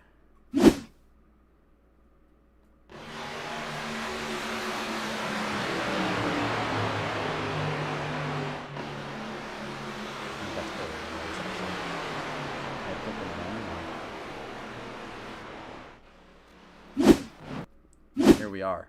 So the 82 on the racetrack here. Oh, and the 29. I think he's blinking for us, but I don't think on their screen he's blinking. Comes up into him, and that's pretty much all she wrote there. It's 3 wide racing at the end of this race, and talk about that. Those few laps we had there, Wesley, that was energetic. It was energetic. It was aggressive. It was wild. I mean, that's what you expect with Daytona at the end of races. You expect everybody to be fighting for every little bit of asphalt they have, whether somebody's there or not. Without a doubt, and look at the 32. He is saving. It would be such a shame if he's not able to make it to the finish tonight with how great of a race he's had. I mean, it'd be heartbreaking for him. For the 8 of Joseph Tucker in the 77, out crashed each other there. Now they have to work together on this restart. Yeah, and again, those are 2 of the fastest trucks we have. So if they're able to work together, I think they might be able to clear and get themselves down low. That's if they work together, though, Wesley. They could immediately pull 3 wide. Or we'll gauge Swan, who's also had a really good truck tonight. Does he pull the outside and maybe some guys go with him? Like Colton Gardner's in 8th. He's been aggressive on the top. He could go with him to the 3rd lane. Still not going to green yet. Not good if you're the 32, if you're tight on fuel, which I believe he is. 24 gets the free pass. James Staples. Rob Yoss Jr. What a run tonight from him. I mean, he's been so quietly up here, and for a minute there, it looked like he was going to scoot on away with at least a top 5 finish, but a race win perhaps. Very quiet night, which not a bad thing. It's just you're not up there being aggressive. You're not towards the front. You're just quietly making your way there. I've just kind of been running. But again, 12 great all night. run. Yeah, he's been running great. And now when the pressure's on and everyone's going, he's up at third. And he had a great restart there. I believe he was like 6th or 7th on the restart last time, 5th at the most, and did a great job getting up to third here as they were all almost wrecking like 10 times. I mean, I think it was the 8 trying to guard both lanes that kind of helped that. It allowed the 32 to get to his inside. The 9 was right behind him. Yeah, I don't hate that from Joseph Tucker. If you let the 77 clear the lead, I think he wins this race. I would have thought the same there. 77 had a fast truck. The 8's got a fast truck. The 9's got a sneakily fast truck. He might just be a little bit of a dark horse here. It's been quiet, and he qualified really deep in the field, 29th. Well, he qualified up there. He's up 26 spots from where he started. Same with Blair Holloman. He started 28th tonight. He's up 27 spots. So, I mean, a lot of great drives. I know it's not the same as, driving through the field at Martinsville or Texas, or even like a mile and a half like Las Vegas or Kansas, but it is still impressive to come from deep in the field when a long green flag run like we've had today. It is. I mean, Daytona, you get those runs, you're able to hook up, start slipping and sliding through the pack if you're smart about picking where you want to take it. But just because it's a drafting track, everybody says it's not skill-based. It's luck. It's a lucky win. There's still skill to it, which yes. I think the 9 and the 32 are showing. I think that 77 and the 8 are showing that, right? I mean, these guys are the class of the field. And I think another point, the 77 sat on pole, so I think that car is yawed out. It's so fast, and that's what I was like we were talking about earlier. If he gets clear to the lead, yes, you can pass him, but it's going to be a lot harder. I haven't seen him push a lot, though, tonight. No, I haven't quite seen him push a lot, but you don't have to push until the final couple of laps, which we're now in. That's very true. Very true. But and the pace lights are off on the pace car. They're 2x2x2. Warming up the tires on the backstretch. And man, oh man. First overtime tonight. I don't know who's going to win it. I don't think you know either, Wesley.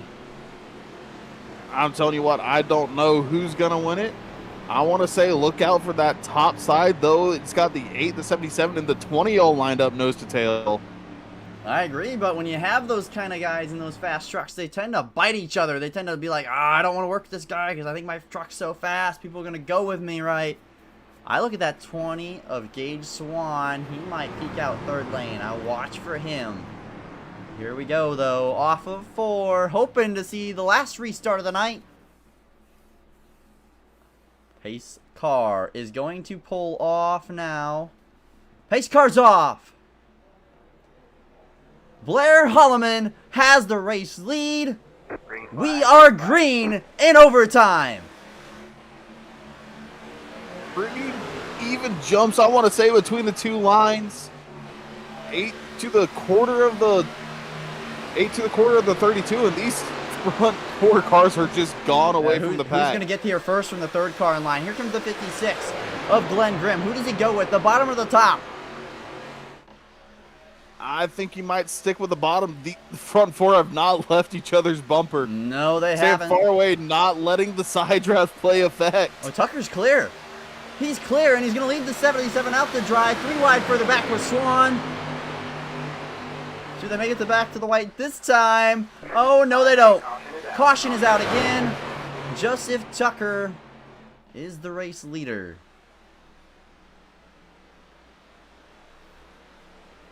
We're going to have to re-rack him again. Man, that was set up better than the first one.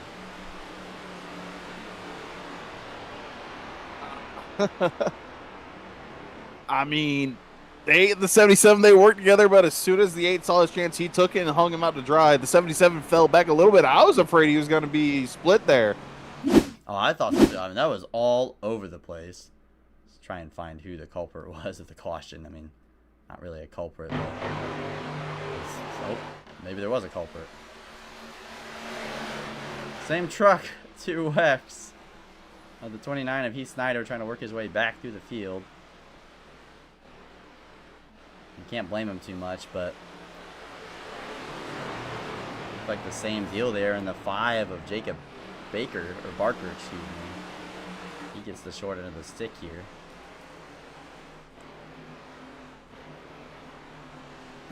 Yeah, the 29 being aggressive, trying to get back up to the front. I mean, you saw how good he was at pushing.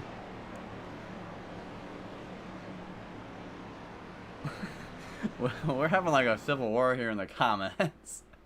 Yes, we gotta keep it civil in here. See, go Freeman. That's what I like to see. Just cheer on your driver.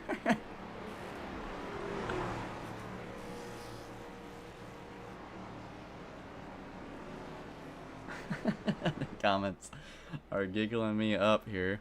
I believe the 7 here of Clapper Newell will get the free pass. This will be overtime attempt number 2, correct? Attempt 2 of 3, yes. So we can still rack him up again. We were so close both these times, too, to seeing the white. I mean, they saw it way off in the distance, not quite close enough. They were off of 4 each time. Yeah, that's the thing, man. A little bit. I mean, that one, they were all 3 wide. I mean, if they did make it to the white flag, I think they all would have wrecked. Anyways, so maybe that was a slightly good thing. Not good for the 5 of Barker, however. He was having a decent night inside the top 20 or top 15. Not what Blair Holloman wanted to see, I don't think, as he looks just very, very close on fuel. As McKenna Frazier says, Gage is the GOAT. The GOAT. I mean, Gage is pretty good tonight. But is he going to be able to get this race win? Just have to find out. Nothing really changed, though, in the top 6. No, Yeah. maybe just a couple position swap, but not much. Actually, I think the only position swapped was the lead of Tucker and Holloman. Because the 9 was on the inside, the 77 was 4th, Glenn Grimm was 5th, and yeah, 6 was Gage Swan, who, these two in the second row, they need to have better launches. I think that's partially the reason we saw such big and chaotic moves entering 3. I mean, they all just converged. They need to have much better launches, especially if they want to win without making a very aggressive move. You definitely saw the front 4 there. The top 2 of each row, they were hooked nose to tail all the way through halfway of the backstretch, I believe. They had a great launch, and then everybody just kind of came back onto them.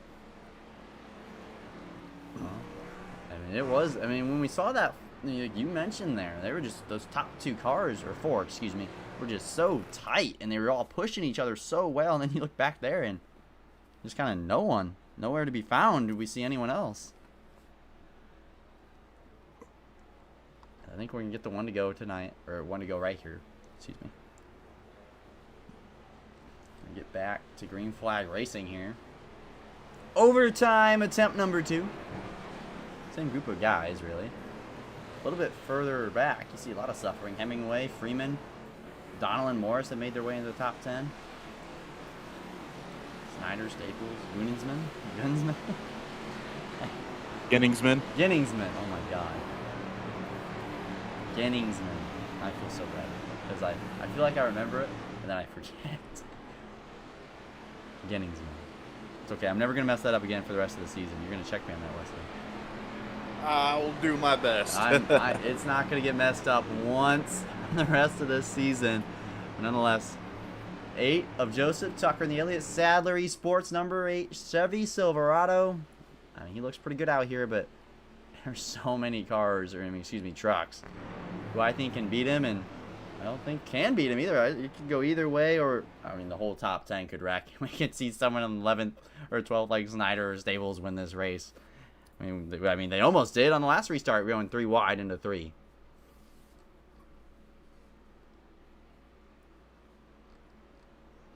I just want to see the dynamic here. Last restart, you had the 8 being pushed by the 77 and the 32 by the 9. Yeah, it's switched. How are they going to... It's switched up now. Personally, I think they're going to stay the same way it was last time. Right on each other's bumpers. That's if they both have the same restart as last time. We don't see the 20 or the 56 be a bit more involved in getting up to speed. But here we go. The pace car is going to pull off. The 8 is going to have the control car now, so that's also another thing. Control car switches. He had some good launches earlier in the race when the first caution came out. Pace car is going to pull off to the left. Second attempt at overtime. Green flag back in the air.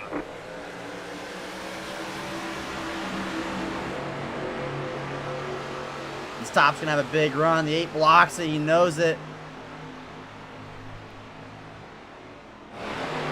Back to the bottom. Whoa! Yo, wait back there. Tried to squeeze into a hole that just was not there. And here comes Blair Holloman on the outside. Big momentum down the backstretch. I mean, they're wanting to be 3 wide. They're wrecking. Here goes the 77, the 32. So many cars. It is a parking lot in 3 and 4. Oh my. We knew it was going to happen. It wasn't a matter of if, but when. But I was not expecting it here. Oh my lord. The 77 tried to really squeeze a hole. This just was not there, as he's already reset the car. Wow. Stuff happens fast here. That was something. It definitely was. And that is going to change the entire complexion of this race now, though. It has. The 77's gotten taken out with it. The 8 as well, I believe. I don't think any of the top contenders we were talking about early on might have survived with very little damage. Alrighty, so I think we can all see kind of where it's going wrong here. Yeah, chopper view. Oh. Yeah, I think we all see what's going to happen here. Oh. And the 32, I thought he made it through that. He just about did. Just got clipped ever so slightly. Oh my gosh, so many trucks. Actually, the 8 seems like he made it through fine. I don't think my computer liked all that wrecking. Yeah, the 8 did make it through fine, but he almost did not. This starts further back, though. Take a look back here. He's pushing. Fails, and the 32 just kind of stuck on him there. And then it was wrecking big. The 8 got lucky there not to be turned as well. Yeah, it looked like the 32 might have just hit him just a little bit, not enough to upset the truck to spin him. Oh my gosh, so many good trucks. C8 Swan involved. The 08. Actually, the 08 did make it through. So many good trucks. Cody Hemingway gets involved. Glenn Grimm involved. So many trucks in that wreck. I don't even know what to say. I mean, that wreck was massive.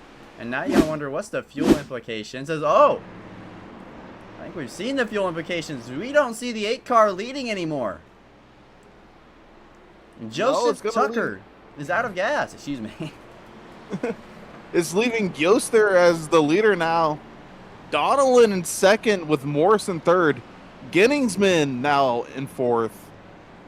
And then Staples has found his way up to fifth. He was the cause of the last caution. He got dumped a few cautions ago in the 3, and now back into 6th. Slater 7th. Glenn Grimm, actually, he was involved in that crash a little bit, so good to see him up there. Jeremy Clapper, well, he just got the free pass. Wow. The entire complexion of this race just flipped on its head. It did, and I mean, that's what happens when the big one when you see the big one. That was so insane. That was just so many wrecks, and I'm not sure. I'm tripping. Is the 54 make it out? I don't know if the 54 made it out. Tyler Cheney? Yes, he did. I think Tyler made it out. I think he is a lap down still. Unfortunately for the 54. Probably was involved in the crash, even if he was the free pass recipient. I mean, he's the entire field was basically involved in that. It was in Gage. We're at our final green, white, checkered. Yeah, we can't do it again, guys. So and I think there's gonna be guys running out of gas. I don't see how the 9, especially with how well he did on the cycle. I mean, he might be really in a good spot. And Gunningsman? Did I say it right? Ginningsman, yeah, you got it right that time. Oh my god, I don't understand why I keep messing it up. We're back to 1 to go. Ginningsman. Oh my god. Can't even say my driver's names right.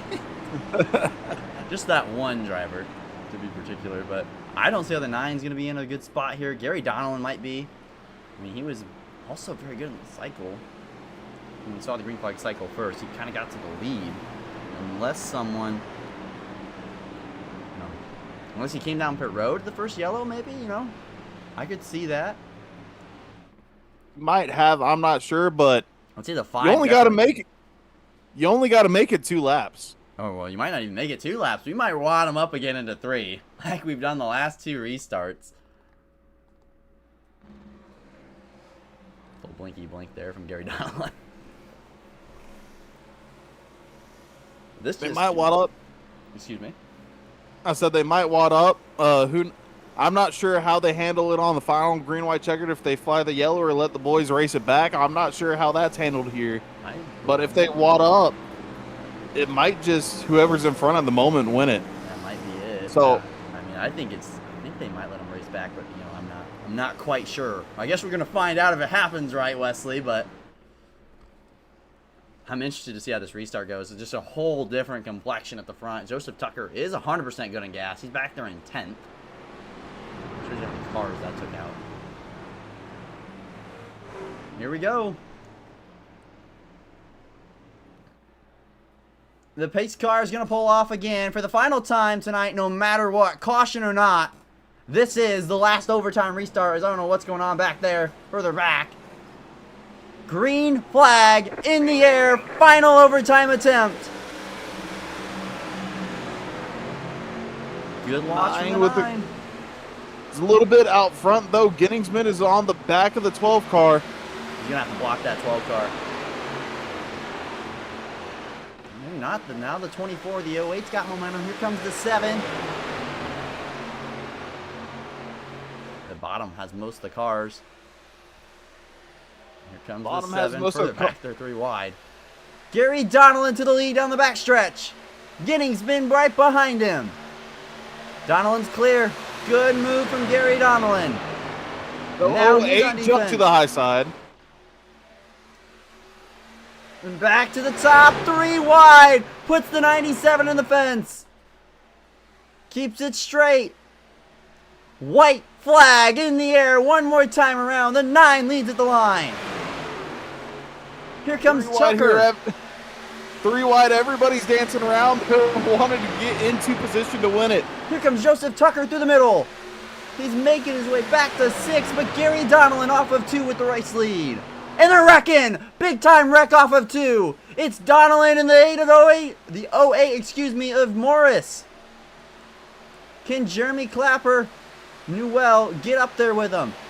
They're side by side for the lead entering 3. I'd like to say it's one-on-one, but this 82 is Oh, this going to have sev- one hell of a run. He's there. Contact is made with Gary Donnellan. James A. Morris on the outside. No pressure. It is James Morris at the victory at Daytona. Wow.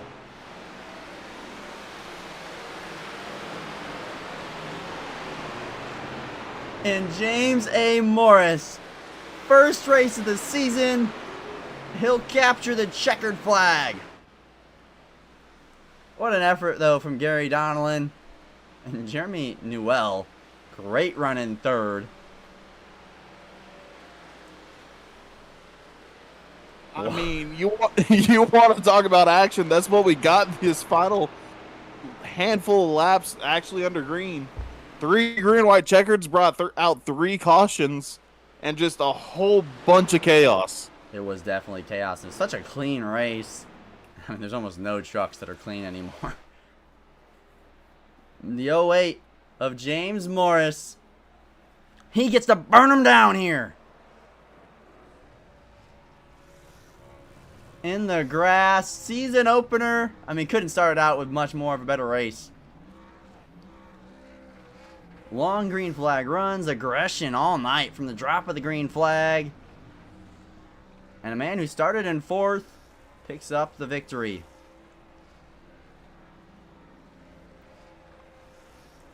What a race, Wesley. It really was. The '08 was up there. A lot of the race started 4th. Managed to keep her up there as well.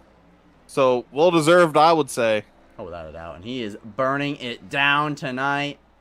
Which, well deserved, you know. Well deserved to do burnouts when you have a win like that. Let's get our 3rd place finisher, though, in here, Wesley, of Jeremy Newell. You down for that? I'd say let's pull him up. Let's pull him up. Jeremy, my man, you're up into the booth. Do you got a copy? I got a copy. What is up, dude? What a race from yourself tonight. You kind of hung back a lot early in this race tonight. You got the free pass and one of those cautions there at the end, but you worked your way through the melee there at the end of this race, and I mean, as for a shot almost at the win on the last lap. Talk me through your night and how you ended up here in 3rd. I had a little trouble on pit road. I came in too late. I forgot I qualified in the back, and I was too far left or too far right in the box, and I had to keep backing up. And then the pit crew was finally happy on the green flag pit stop, and then I didn't worry about anything. I just wanted to ride in the back all race. I mean, well, that strategy worked out. What were you thinking there at that big wreck before the final overtime restart when you saw that and when you weaved your way through? You think, I mean, the doors are opening here. When I seen them wrecking, I was just like, I need to slow down to get the lucky dog, and we'll be fine after that. But it was a massive wreck in front of me. Oh, it was. It was indeed a massive wreck, excuse me. But Wesley, you have anything further to point on here? Jeremy's great 3rd place finish here in the closing laps. I mean, it really was great. Like you said, hung out in the back. Probably a smart move. Kept your truck clean, kept it out of cautions. Granted, a good, decent green flag run to start it off almost through, or actually all the way through 2 full green flag stop cycles. Yeah, did you have a plan of who you were going to go with, or did you just find some people whenever you were running on track? I was running with my teammate, and then my teammate got spun on pit road, and I just tried to find some best friends on the racetrack coming down to the 5 to go. Well, those best friends worked out for you because, I mean, you weaved your way through the carnage off on the final lap. You weaved your way through all that carnage and all those overtime restarts in general. And, I mean, at the end of the day, you're the one driving the car, and you did a great job coming home 3rd to start off the season. Jeremy, before we let you go tonight, with a great run and a great race, before we let you go, do you got any sponsors, family, friends you want to shout out before me and Wesley, send you off to enjoy the rest of your evening? I do. We're going to thank Team Watson Racing Setups, Icon Apparel, my family, everyone, you guys for doing the broadcast, the league owners putting this on. It was a great race tonight. 65 laps on the green flag. I would take that. Without a doubt, my man. Jeremy Newell, your 3rd place finisher tonight in the the Chevy Silverado. You have a great night, my man. You too. Well, Leslie, that was our 3rd place finisher, Jeremy Newell. I mean, great run tonight. Quiet, but he got the job done. Hey, like we said, quiet's not bad. Quiet just means you got a clean car to the end to put your way up front and a chance to win. Man, and I would love to talk to Gary Donnellan, Wesley, who we are about to in a second. He was so close to capturing a checkered flag tonight. Let's talk to him now.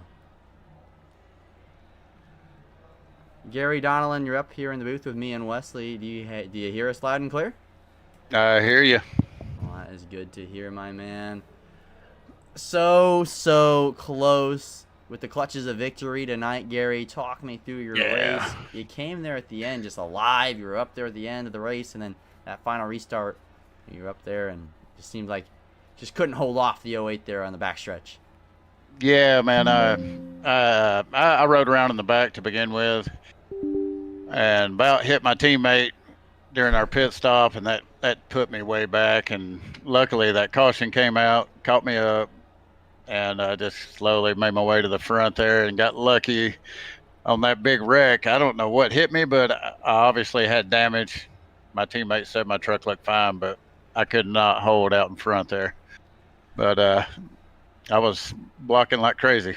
I mean, definitely blocking like crazy, my man. But you were so close, and I mean, the battle with you two door banging, going back and forth. I mean, I thought with the run behind, maybe that would help you, but it just seems like they kind of chose, Morris instead of you. But I mean, still tonight, start off the season P2. That's a great run. Yeah, definitely better than last night with a 19th.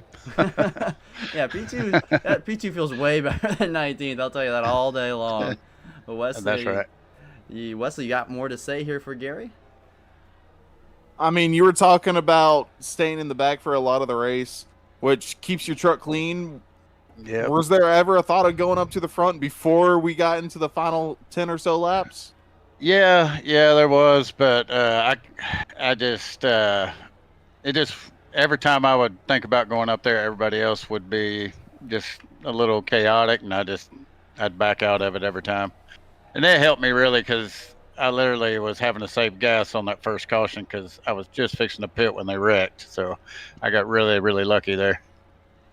Well, luck is it's part of it here. Sorry, Wesley. Oh, yeah. Good job. Slow and steady. I mean, you had a couple of fast guys up there. They wrecked out. Slow and steady seemed to work its way for you, though. Yep, that's right. My teammates actually came back and finished 4th and 6th, I think. Well, those are pretty good runs. Oh yeah, they were behind everybody too back there. They come with a vengeance there. Vengeance for sure. But Gary, before we let you go tonight, before me and Wesley let you go to enjoy your evening or whatever, and not race trucks anymore. Who wants to do that? But who do you want to shout out? Sponsors, teammates, friends, family before we let you go? Yeah, I shout my teammates out, Michael and Drew. They helped me out a lot with this stuff. They're really talented. And as always, my crew at work at Inception Energy Solutions, they're the best crew out there. That's all I got. Well, there you hear it, everyone. Gary Donnellan comes home P2 tonight. So close to victory, but man, you had a great run tonight. You have a great night and a great rest of your week. Appreciate it. Y'all too. Thank you. Well, Wesley, P2 tonight. I think you could hear it in his voice. Just disappointed and not winning that race. I think he's happy he finishes second, but he could taste victory. He really could. I mean, but who did win the 08 there of Morris? He started out front. He had a good car. He was a fast car, a sneakily fast one. Not quite the 77 and the 8 from what we were seeing, but a little bit more consistent, a little bit more steady-handed. So I'm ready to talk with him. Well, let's get our race winner, James Morris, into the booth. James, do you got a copy, my friend? Yes, sir. I got it. What is up, dude? You win tonight in the season opener. Talk me through your night. You did a bit of a different strategy than the two guys who finished behind you. They ran in the back all day. You ran up front all night. What a race for yourself. Talk me through it. Well, when we got here qualifying, I figured original plan was qualify, get the best, pit box, as possible.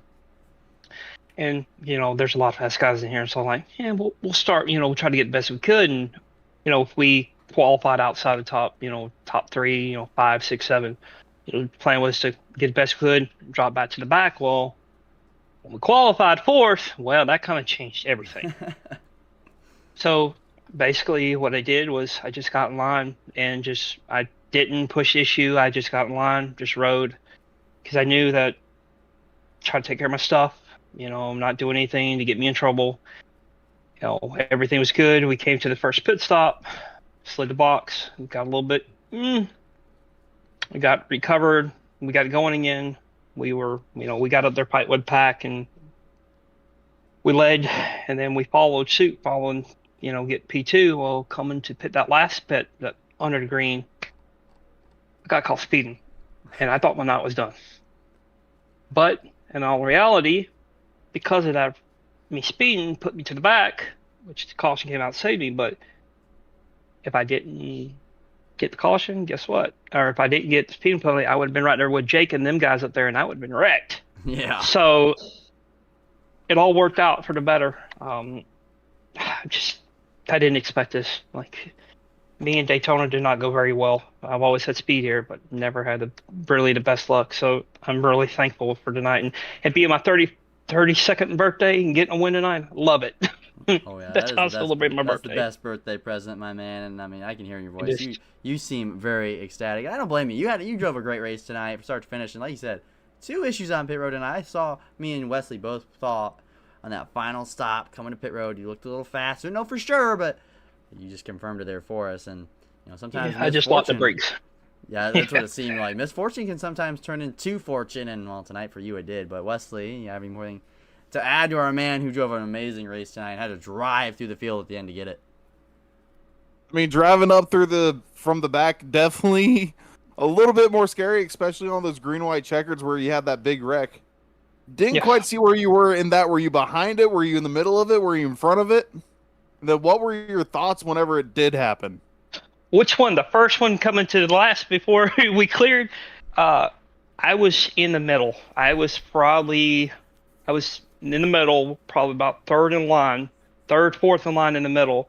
And when all chaotic, I held the gas the best I could, play with the throttle. I just started praying.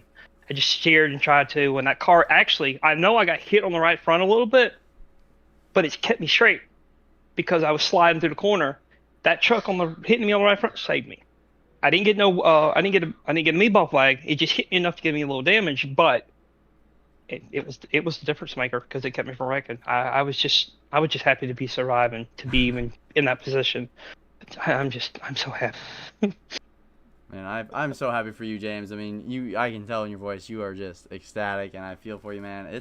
It's hard to win these things sometimes, and you know, when you don't win for a while, I'm not sure if you have or not, but it takes. It's been quite a while. It's been quite a while. It feels so sweeter when you don't win and you've been so close. And a night like tonight with the up and downs, it gets emotional, and I don't think people realize how much work and it affects you, right, when you don't run well. And I mean, tonight you doubt everyone. You're gonna be leading the points after tonight. You're gonna be starting the season off hot. Yes, and even better going into week 2 at my number one favorite track right off the rip in week 2. So hopefully we can go into Kansas and have a good night again there. So I'm excited. I'm really excited, and I appreciate Dave inviting me to come run with his team and being part of this. I'm really thankful. Well, I mean, I think he's gonna be really thankful for you and really proud of you tonight, because I mean, you pick up the win, right? So not much more you can do. But Wesley, before I ask him for his final thoughts of the night, you got anything further to add? No, I mean, I think like he said, kind of happy that you did get hit. The contact saved you from spinning. Little bit of luck there. We talked about Lady Luck and if she was going to play a part. Definitely did with your win, man. Appreciate it. Yeah, he did. James, Right place, right time. 100% right place, right time. But James, before I let you go tonight, my man, I know you're excited, and I get that, dude. I would be too with the race you win tonight. No, you're fine. But I was so excited I accidentally clicked off the track. Oh man, crap! Dude, it's perfectly fine, dude. I get it. I mean, you burned them down, and you're like, I want to go celebrate. But Yep. But you got anyone to shout out, my man? Sponsors, teammates, all that good stuff. Yes, I want to thank Dave, Heath, Snyder. I want to thank James Mullins. Give a shout out to Jake Phillips. All those guys over there at EDC for asking me to be a part of their team for this. I want to shout out to my sponsor on truck, Ichi of the Eagle Travel Agency, and Turn 1 Designs. We got to thank Spencer Tail for putting me a good paint, really nice paint together for tonight. So, and of course, I want to thank you guys. So, well, thank you, my man. And James, I'm so happy for you, dude. You just seem ecstatic, and I and I cannot wait. Hopefully to talk to you next week, dude. You have a great night, man. God bless. You too, and it's nice meeting. Yes, sir. It was nice meeting y'all. Yes, sir. Oh, Wesley, talking to our race winner, you could hear it in his voice there. I mean, that meant something to him. It really did. I mean, congratulations on the win, but like I said, it's his birthday. That's one crazy birthday present to have, I would That is say. the best birthday present to have. I mean, nothing better than that. And we look at the top finishers tonight. I mean, only a handful of cars left on the lead lap every night. Obviously, James A. Morris, your winner, Gary Donnellan, Jeremy Noel. But you look at back here, the 80 in Cornerstone Motorsports of Drew Prohl ends up 4th. Jacob Barker in the 5-car 5th. You know, Joseph Tucker 6th, even with crashing in the backstretch. Gage Swan comes home in 7th. Good run from him. Colton Gardner. And very good runs for some guys. And obviously some disappointment from the 77 of Phillips. He finishes way deep in the order of 27th tonight. Yeah, unfortunate for some of those quick guys. They got caught up in those accidents late on. They definitely seemed like they had the trucks to win, but Lady Luck didn't quite fall on their side. Definitely did not. And, I mean, there's so many big names back here. You look at, I mean, John Freeman back here. Jaco Phillips, 29th, actually. Whoa. Dave Hughes Jr. I mean, some big names further back in the field when they would like to start off the year. But, I mean, Daytona happens, right? That stuff happens. And they show good speed, led a lot of laps. But that doesn't win races, right? And that doesn't score the most points, Wesley. But, I mean, I'm excited. This was a great kickoff to the season, and I cannot wait for Kansas. I can't wait either. I always think Daytona is one of the best races to ever start any type of season just because of the atmosphere around it, the chaotic factor. But Kansas, I mean, I'm looking forward to it. It's going to be a little bit more stylistic. It's a little bit of a cookie cutter track. So you're going to see a lot more, I think, driver skill play into it where it's handling and all that. Without a doubt. And I can't wait for next week at Kansas. I mean, that is a fun racetrack and cup in real life, and it's no less fun here on the simulator. But before we let you go, everyone, I want to thank you all for tuning in tonight. This is a great support for my channel. I really appreciate it. It means a lot to me to see that many people tune in tonight. And I saw some new subscribers tonight. Do that. If you're still in here, I see 13 of you still are. Please do that, like, and all that good stuff. I really appreciate it. That means a lot to me. And we up here in the booth appreciate you coming and tuning out. And hope to see you all next week. Because, I mean, you're going to miss a show if you don't. But everyone have a great night, great week,